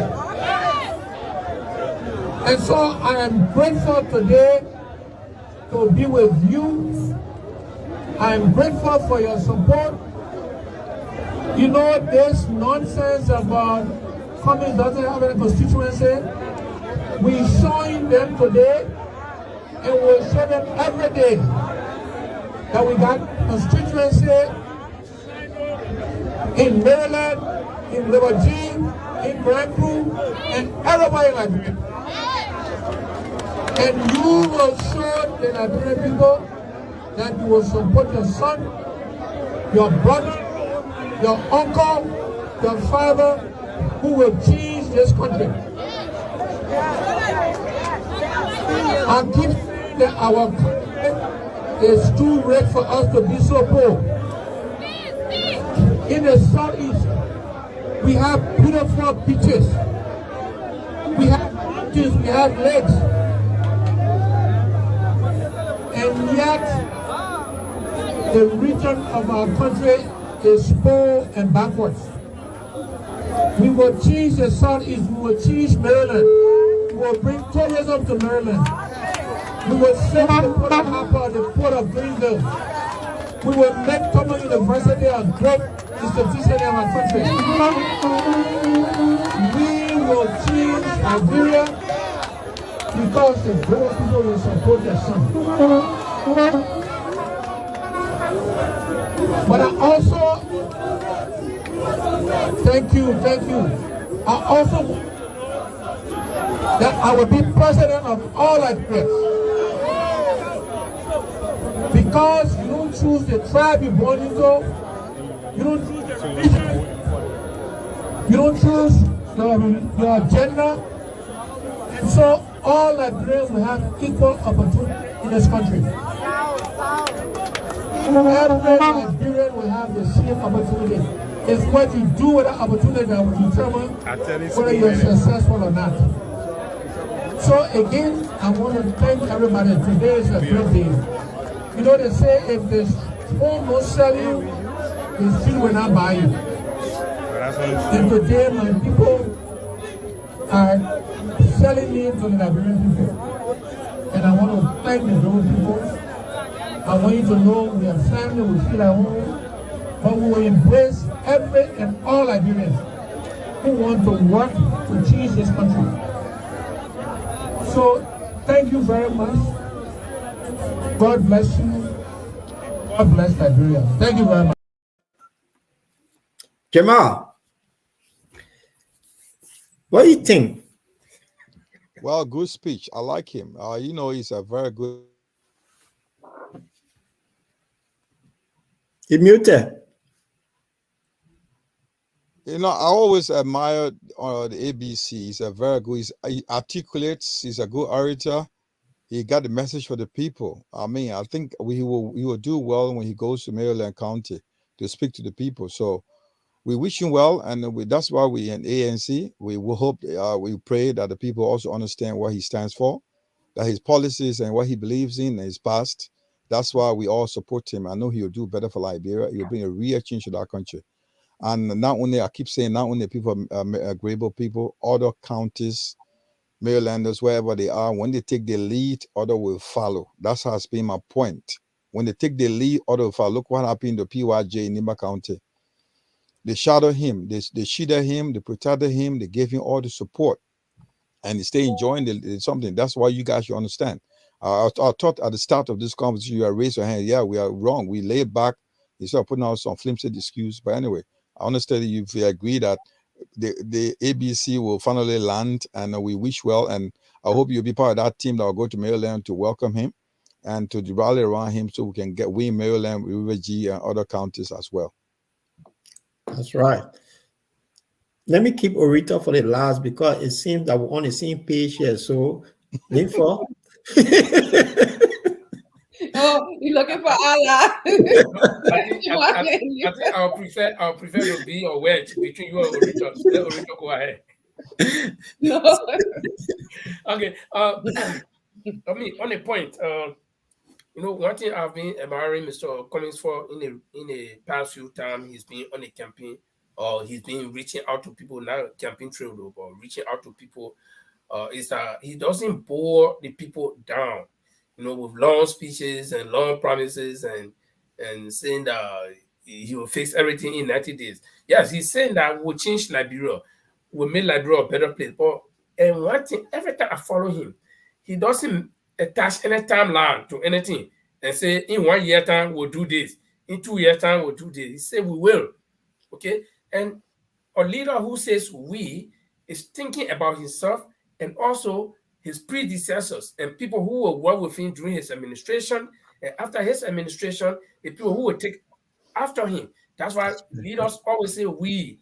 Okay. So if Cummings starts a breach today that he doesn't complete within 6 years, 12 years time, the next president comes and finish it. That president includes the we that he was talking about in 5 years ago. Yeah. Yeah. So he doesn't boil down his audience with long speeches, and his message does not have this kind of timeline where somebody will say, "I'll do this in 1 year time, in my first 30 days, my first 99 days." No. And so I think that's a good trend. And the message continues to be consistent that we will change Liberia and we want everybody to come. And I'm not going to be president for only one group of people. I want everybody to come. And so, I think so far, so good. But the Maryland trip, you'll try hard. You're teaching few things. At least how to say hi. Because when he got on, he said, Batio. And the next thing I thought you were going to say, Apostle or something like that. Thank you, because almost the same word. I know how I can say thank you in Grebo, but you're going to be, like, I thank you guys for coming. That simple word you can learn within 2-3 days time. But just, I'm happy that the Maryland trip is going to be a few weeks ahead. So your teacher how to say, I thank you for coming. Yeah, No, leave that. Leave that for the people that work with. Leave that for the inside talk. That's more detailed. We will discuss that. We expected him to end the statement with a agreeable statement. He didn't do that. It's okay. Nothing spoiled. Leave that. No, nothing spoiled. I'm not giving my, because in that inside meeting, I will not be there. So I'm not giving my own fast. But we'll give you the contact of the person who speak to him, a communication person. Don't worry about that. Leave that. I think he's on score. He's on point, consistent with the message, and I think now that the people can decide by themselves to come, it means that he's resonating. So we hope that there will be better days ahead. Not only the Grebo people, but probably the Grand Crew people. I know what they speak in Grand Crew, that crew, and then I know what I speak Grand Crew, and then the other sound people speak crew. So what kind of crew they speak? I don't know. So the whole Southeastern, I think you got to work hard. You got to work Mama, hard. let me, Orita, before Orita come in, me give you a story here. Don't make it long. 2017 election, I was on Kerry Street, yeah. This young Zoko washing my car. I knew about Molodukle, but this child telling me about Molodukle had this vision that it will be a famous Southeastern and I will become president. But that person will do so badly. But there will be another Southeastern that will come and redeem that country and take it to another level. So this Zoko vision that you're telling me, it seems to me, is coming to being. So you see the group of people, the Southeasterner in general. Jamal talks say why the Marylanders so they took their long in this weird government. There's so many Marylanders in his government. Yeah, that's what I And know. where power is, they don't give that support also easily. But now people who are not policying, they're seeing logic now. Say, wait a minute, Molodukle vision now is coming to pass. So you watch out for this. So that change that we all been dwelling for it will come. So Orita, you can before Orita came, So you guys just I'm sorry. Listen, let's be realistic here, guys. We believe in vision, we believe in legends, all those stories. We need to be practical here, guys. Yes. Let's stop the vision thing. He has fooled a lot of politicians, and they believe sitting there that some of them thought they were going to be riding into the city with White House on the back of the White House, and they will be the president because somebody dreamed or somebody had a vision. Let's work practically. Let's stop the vision, sending a message around Paul. Please. Didn't want to be president. I just gave you a story from Zoko. I just gave you a story from Zoko. So it just tell people said that. Look, one thing I like before I says Orita coming, I like bottom line. We don't let anybody go. We even up to the standard bearer, we roast them.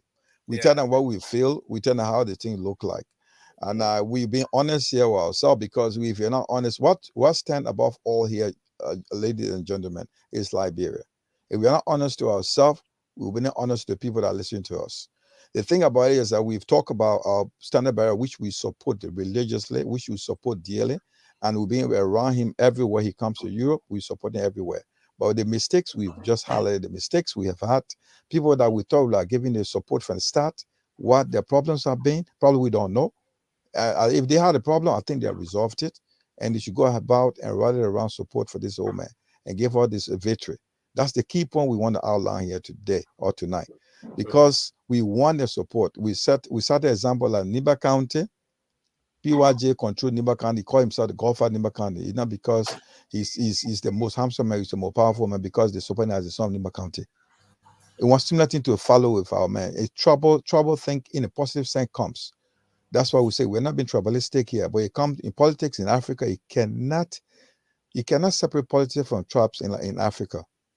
But we should do it in a way that it will look positive, not like we want to, when it comes to government, Mr. Kumi should go and get all the group into government, which we would detest. No. Well, I know he won't do that. He's not a person. But what we are saying here, when it comes to support, people have said, I think I really listened to one time, this guy being critical of him, Costa said, oh, Kumi's thing is popular. Why couldn't he even win his own county? I mean, everybody bringing it down on him. When he himself could not even win a voting in the district he was voting. I mean, you think he was popular when COP chairperson at the time. So it comes back to him. So what we are saying here, we're putting it in a positive sense. We are not promoting or how do you call it, patronizing troubleism. What we are saying here, Marylanders, you come out, because Mr. Kumi come from Maryland, to gain the full groundswell support. That's what we are outlining here. Thank you very much. Orita, sorry for interrupting. Okay, yeah, Orita, you come in. You are nobody dividing your 2 will be there. But I think just to add a little thing to what Jima said. I think there may have been some problems why Marylanders may not have in the past given their full support to Mr. Cummings. And if that problem was identified, I think it should be worked on, it should be solved. And I want to, on the outside, from what I think, attribute some of those problems to the fact that the distance between where Mr. Cummings officially lives, which is Monrovia, and Maryland, that's a long distance. and the road condition and all these things. And our people, they need constant visitation. I told you earlier on, even if you don't like something, but when they look at you all the time, you know, coming up, you know, you see the Jew, maybe the Jew not like you, but every day, fast on the Jew, every day, man, you go to school, you buy color, you gotta share with her, you know, something will kind of here. I say, what is and then one day she will like you. Yeah. So I think Mr. Comey need to continue touching base. He doesn't have to be there physically. He can send people. He can send emissaries. He can send, representatives to go and meet the people. And let me tell you, where you come from, your base is your base. Trust me. Yeah. You know, there is this little thing called yellow jacket that fly and I'm seeing people in the bush. That yellow jacket, when you meet it alone, flying in the street or in the bush, it will not bite you. No matter, it will not sting you.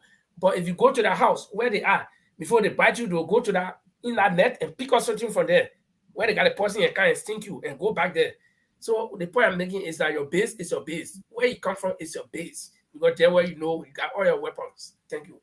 Okay. But then I have a question. The thing is, and we stay on the base thing. Do you guys believe that? Because Mr. Cummings always say that, you know, we don't choose what tribe, you know, or religion. So my thing is that even if Mr. Cummings, we say, okay, Marylanders decide not to vote for him in Maryland, does that make him less of a Marylander? No. I want to come in. Let me come in, Linford. No. The point we are making, if you have listened to us, Orita, we have cited a lot of examples here. It's difficult to separate politics from tribe in Africa in a positive sense. We've cited the example of PYJ.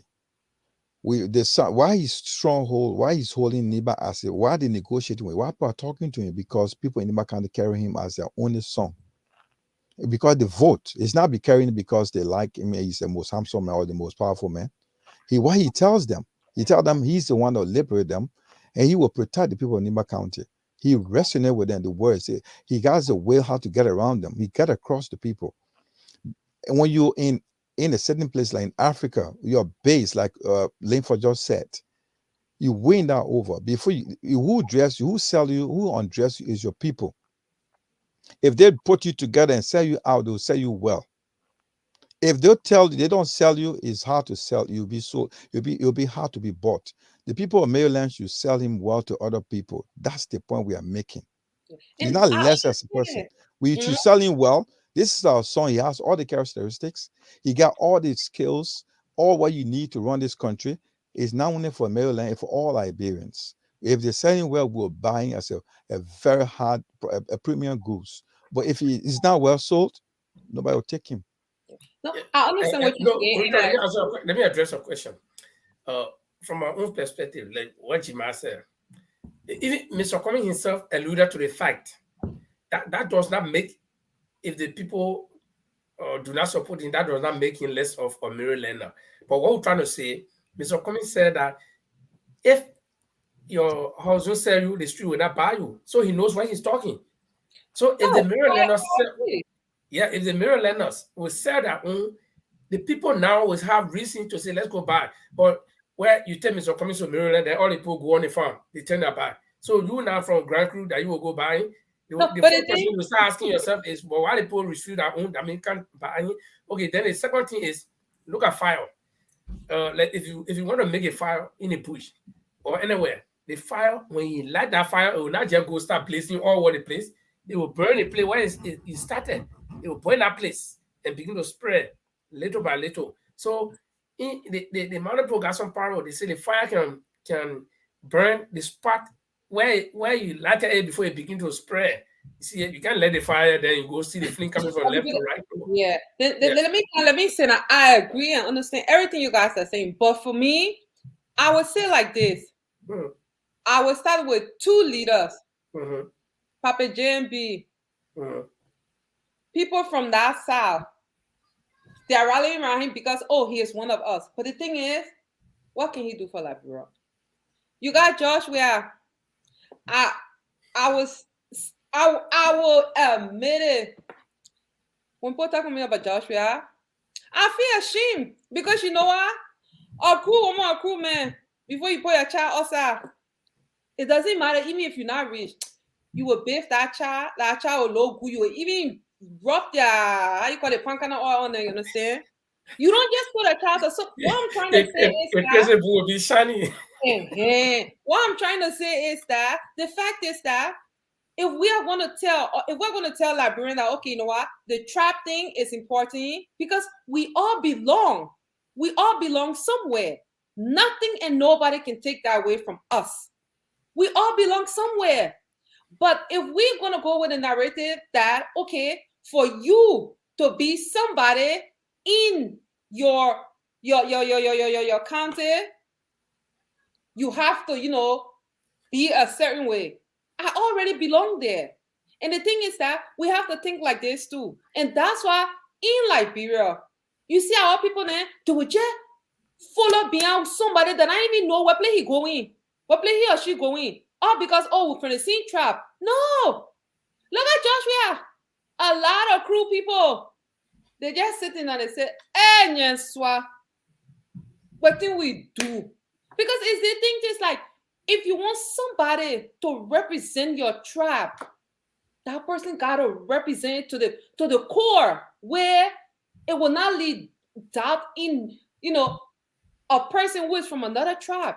I am for the tribe, but we have to understand that we all belong somewhere.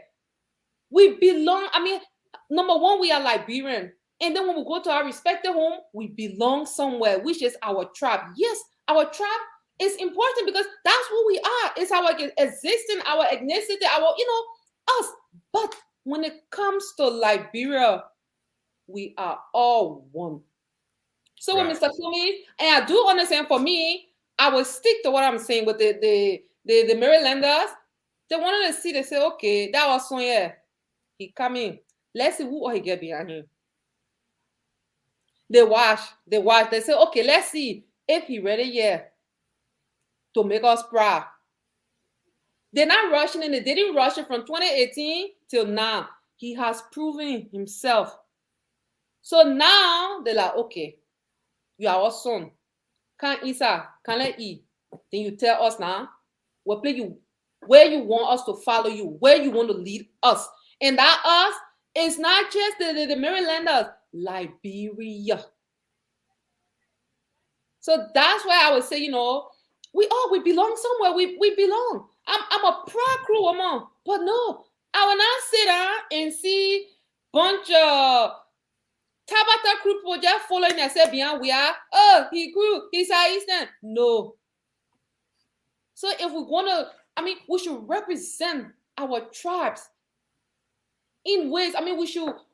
We should display all the attributes, not just because say, we from the tribe, we planted. We from the tribe, we like our own. We should, let represent us in our rightful, the way we are. But I understand what Jamal and Leafers, because when it comes to politics, but that's the thing too, sometimes we gotta change that. Because if we don't change it, a lot of, we shouldn't forget, a lot of Liberians, they don't think for themselves. So if somebody use the tribal thing, our people will always be following. They will always follow somebody who just leading them for their own secret agenda. So, I understand, I agree, but... That's, Orito, you're right. So let me come in before we bring Jamal in to talk about this crewman that you feel embarrassed about today, my own friend, I feel embarrassed of him, and now he cannot even speak to the nation. So that's what I want to say. Before we bring in Jamal to talk about my best friend. The global tribe, I would say this, is one of the tribes that everywhere in Liberia. And they everywhere, in a way, when that tribe wake up, remember it's a warrior tribe. When they're ready to fight, they don't just sit back, they go with full arm, they go for everything. And they're telling Liberians now, this time around, we see something in our son, will carry him too. And me, the breadth and length of Liberia, we're going to cover everywhere that we base, will bring people on board. And Maryland, watch out. The triumph will happen. And Jamal, you'll be satisfied. That's going to happen. So let me talk about my good friend, who refused to speak to Liberian for some reason. He only speak to his party members. Jamal, come in on this one and help me. Why is he afraid of people that elected him? The Excellency, President, Dr. George Manuel Weah. Why is he afraid to speak to Liberians? Paul, I think this is not a new thing. If you follow from the 2016 election, George did not have any debate. George has not have any profound interview organized by international journalists or professional journalists. So he's not a guy who speaks to the subject. So I don't expect him to speak to Liberians. So it's not something surprising to me. You saw him in France. He came in France. He got, I think, less about 20 Liberians that show up there. They're all citizens. They were there listening to him. He ranting from one end to another. At the end of the day, he let them go and ask them, "You bring food, let's eat." So this is what we expect of the president. So it's not something surprising. We've been saying it for years. So he won't speak. I don't know what his limitations or what his delinquencies are. But what I know of, we all know in Liberia that at one point, I think Spoon CEO was asking, this guy, what was his name again? I think Samuel Tour, when you bring in your president to speak to the press, ask him, when you bring in the president to speak to the press.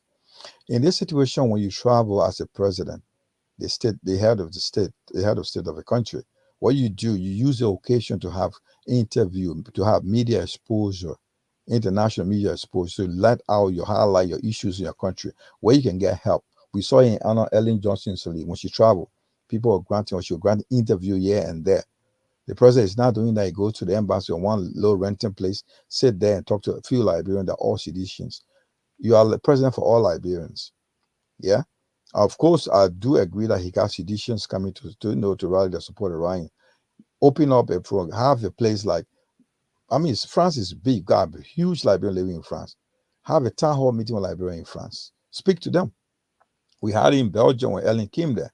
We had a meeting with Ellen. You went to the embassy. Now when he also can go somewhere and have a little food to eat. So we were there when she came back. So we expect Joy when he was in France. I think only European country he has visited so far. If you come to France, we got Liberians there. Liberians, not only CDC and other Liberians should come over, meet them, and let them speak to you as their president. We escape them, have meet physician. I don't know probably he's for security reasons he's doing it, but I don't know. He has to tell us. But I know that we all know that the president has not been speaking to us from the day he was running for office up to today. He never had any major.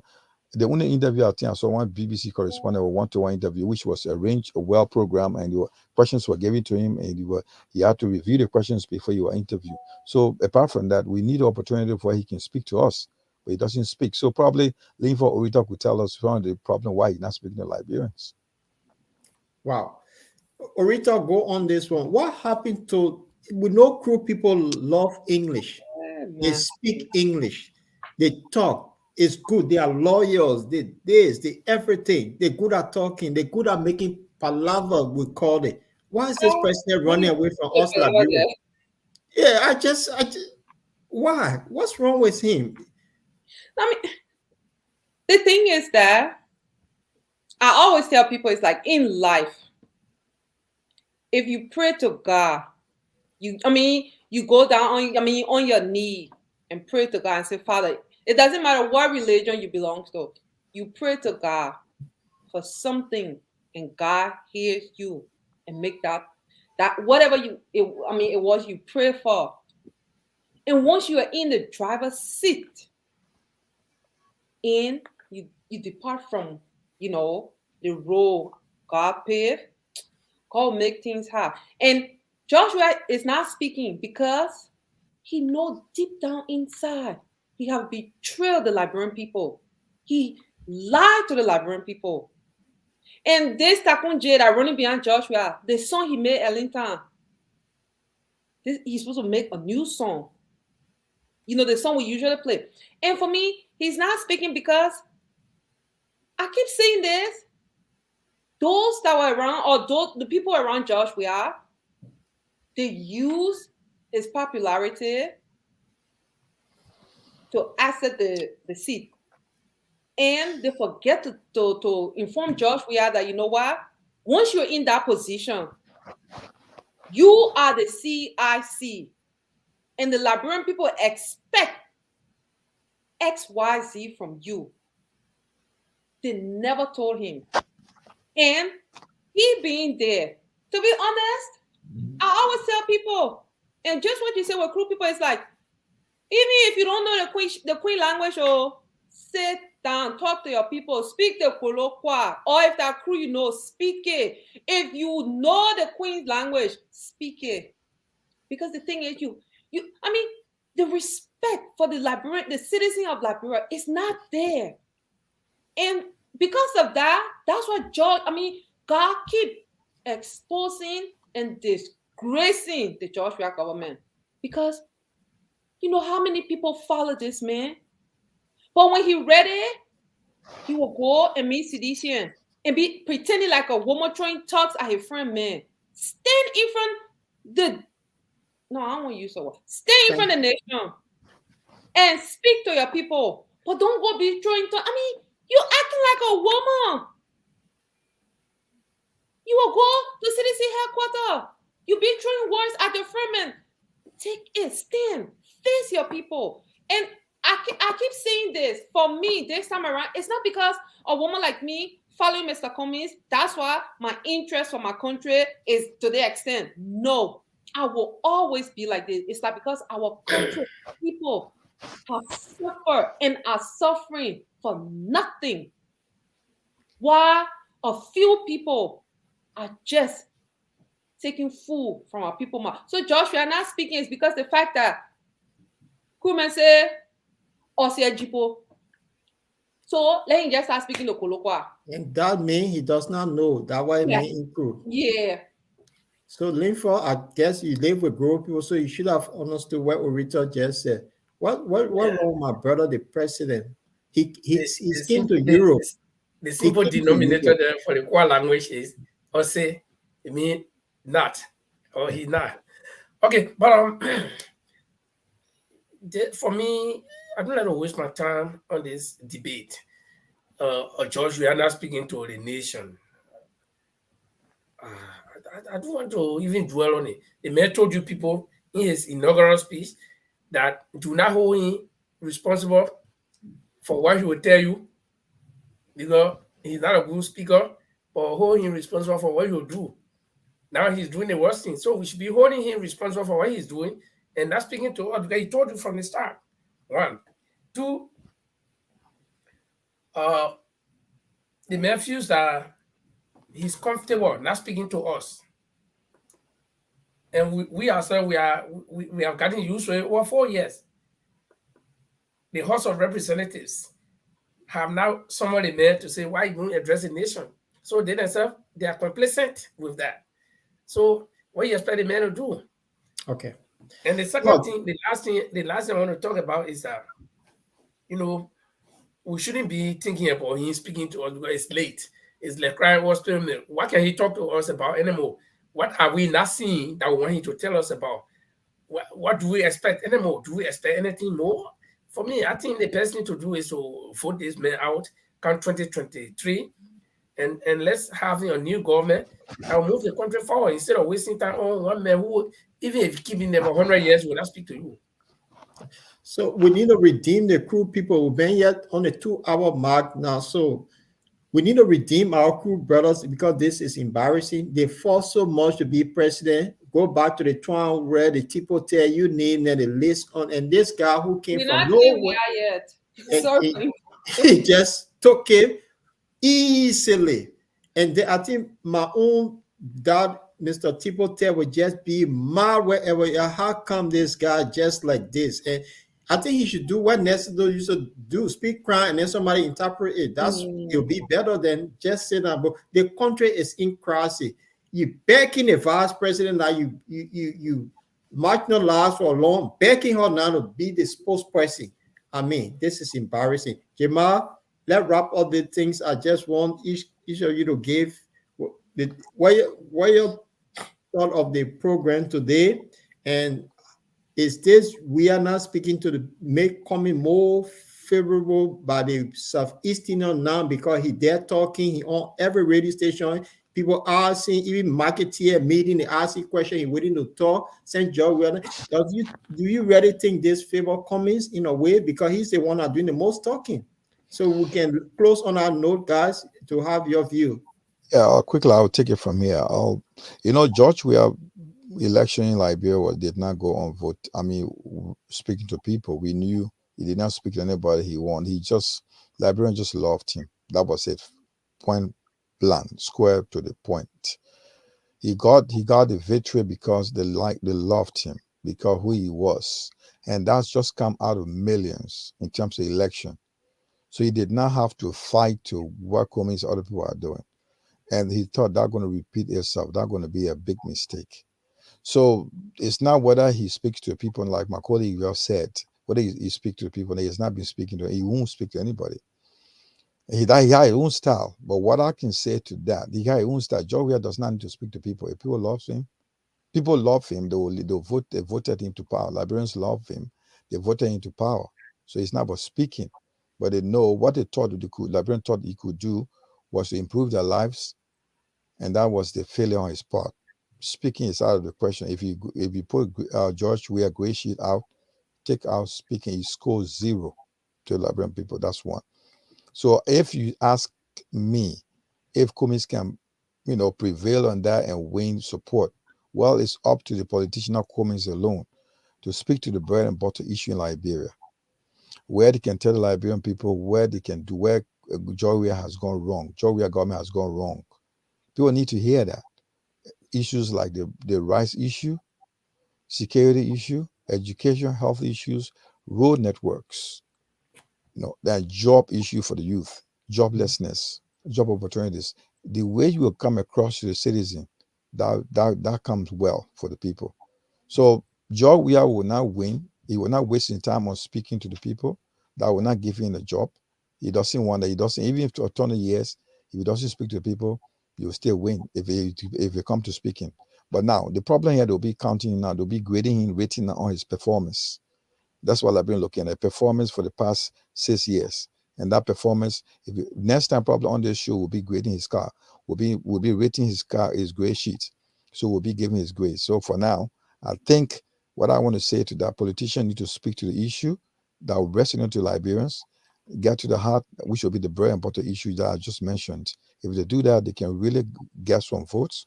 I think they can give they can give George Weah, they can make it to run for, they'll give you some hard time at the election polls. Right. So, Linfa, Okay. let me put this so you can put it in. Mm-hmm. We are stronghold in Monserrato have been One Way, Sonny Wayne, New Cruton, West Point, Clareton. And those areas today, one of them show up today is Clareton. And this is a stronghold. Would that make any difference with the people in Clareton, from your own analysis, from what you saw today, endorsement of Mr. Cummings? Those are the very people that carry Weah. There will be a shortage now in his presidency from those areas I just called. What your take on it, and then you summarize it? Okay. First, I will start with this question you just asked about the turnout today in Clareton. But let me tell you one thing. I'm a very critical guy when it comes to certain things. That just certain things I can buy at face value. Most of the people, Mr. Cummings was in Clareton today. Tomorrow, Joe Walker there, the same crowd will turn out. Weah or Lacho crowd might even turn out. Then ask yourself, how many people live in that community? Okay, if you carry Councilor Congolo there, the same crowd might turn out. So the floating population, I mean, anybody could be walking around the freeway belt, the Garfield freeway belt or the Freeport belt, and hear that so political leaders going to Clareton, and the person say, "Oh, let me go stand and hear what they're talking." So it don't depend on the kind. I think the actual groundwork needs to be done. For me, this is what I see, because most of the people they got a belief that when Mr. Cummings goes somewhere, that people going there to get money. Okay, everywhere he is, people think he's dividing money, so people go there. So I don't think, and I'm not in a position because I have no demographic survey or no substantial or empirical record to show. But yeah, if we consider the crowd, yeah, that could be your subtraction. But ask yourself the question: what if we are turns out in crowd time tomorrow? Wouldn't you see even a greater number? So then, what do we say? Does that subtract from the crowd that come scary? Okay, or Joe Waka go there? So we gotta do work. Mr. Comey has got to do work instead of just depending on that crowd. That's a floating crowd. Okay, now I come to the question as to whether Mr. Cummings could capitalize on the mistakes of Mr. Weah from the southeast to make headway. I would not say yes, and I would not say no. The reason I would not say yes is that number one, the southeasterners have had several chances at the nation's highest office, which is the presidency. We've had Samuel Doe, who came from nowhere to become president, just like George Weah. Then we've had George Weah himself, who came from nowhere, like Samuel Doe, to become president on a silver platter. And both leaders misused the opportunity that they had. So that alone gives a bad reflection for anybody coming from the southeastern region to want to be president. For me, I will say things, and people might not like what I say, but I let them say the fact so that we can work on it. Now, Mr. Cummings can work on his own image. He shouldn't depend on we have all been pushing the Maryland thing, but Mr. Cummings should not depend on the southeastern thing popularity to think that he can get, because Liberian people are tired. They are saying we can't be having president coming from the southeast all the time, and when they can't do, they perform dismally. So Mr. Cummings has got to work and present himself, and give his platform like he's doing now, so that the people will vote in on his platform, but not as a southeasterner. So we are dismal performance even solidify the fact that people might say, no, we don't want another southeastern president. I hope you can follow what the trend I'm taking. See, so Mr. Cummings should work as an individual on his individual record, on his individual plan for Liberia, on what he plans to do forward of that southeastern connection. Though he comes from there, we agree, but it shouldn't be like because one southeasterner made mistake, like the Zogo man was translating Monotukule's plan, that one southeastern man mess up, so the other southeastern man will come fix it. No. I don't believe in that kind of thing. Okay, so Mr. Cummings will have to work. The same way he will work hard in the southeast, he should work hard in Cape Mount, he should work hard anywhere in Liberia, present his platform, explain it to the people, and convince the people. So that's how I see it. He shouldn't depend on Joshua's failure to think he can get popularity. That will even reflect bad on him as a southeasterner. Thank you. Right. Rita, you're going to take us home before we close. George Weah popularity. Can Mr. Cummings ride on this? And Mr. Cummings have been saying that his constituent is everywhere Liberian, not only Southeast, because he comes from Maryland. That's his tribe. He was born into that tribe, but his base is everywhere in Liberia, among the youth and the women. And then summarize this with this George Weah, our crew brother, who have brought this grace to the crew people. Add something to this. Before I start, to be honest, I don't think George Weah is a bona fide crew member. Yeah, I have to state that. And I always tell my family, even back home in Liberia, I tell them, I said, to be honest, because the thing is, George Weah is not attributing nothing connected to the crew people. And I will say that with such pride. I haven't seen anything. Yes, I do understand maybe a crewman, raise him. So we'll let that be. And for me, I agree with Linfa on one thing, that for me, I don't think Mr. Cummings should ride on anything that got to do with Joshua. Even the positivity or the negative. No. Mr. Cummings should just ride on his own wave, because I think Joshua let him do him. The Liberian people, they employ him. So it's Joshua's duty to do the Liberian people job. And it's Mr. Cummings' duty to say, oh, you guys employ him, but the job you're going to do, he's not doing it all. And I think Mr. Cummings is doing the right thing, reaching out to Liberian. And for me, I will always say this, not just Mr. Cummings, anybody who decide that they want to lead Liberians, it shouldn't be based on the tribal thing. Because we all, like I said earlier, we belong somewhere. Each and every one of us, we belong somewhere. And I think that's why even with Liberians on ground, it's due to the civil unrest that makes some of us we here. But it doesn't make us less Liberian. So I don't think Mr. Cummings should even use right on no wave. I mean, Joshua, all his mistake, because it's good to let somebody make their own mistakes. Yeah. And while they're making their mistakes, you are like exhibiting your positive, attribute and say, oh, but I can do this and I can even do it better. And that's the thing Mr. Cummings keep doing.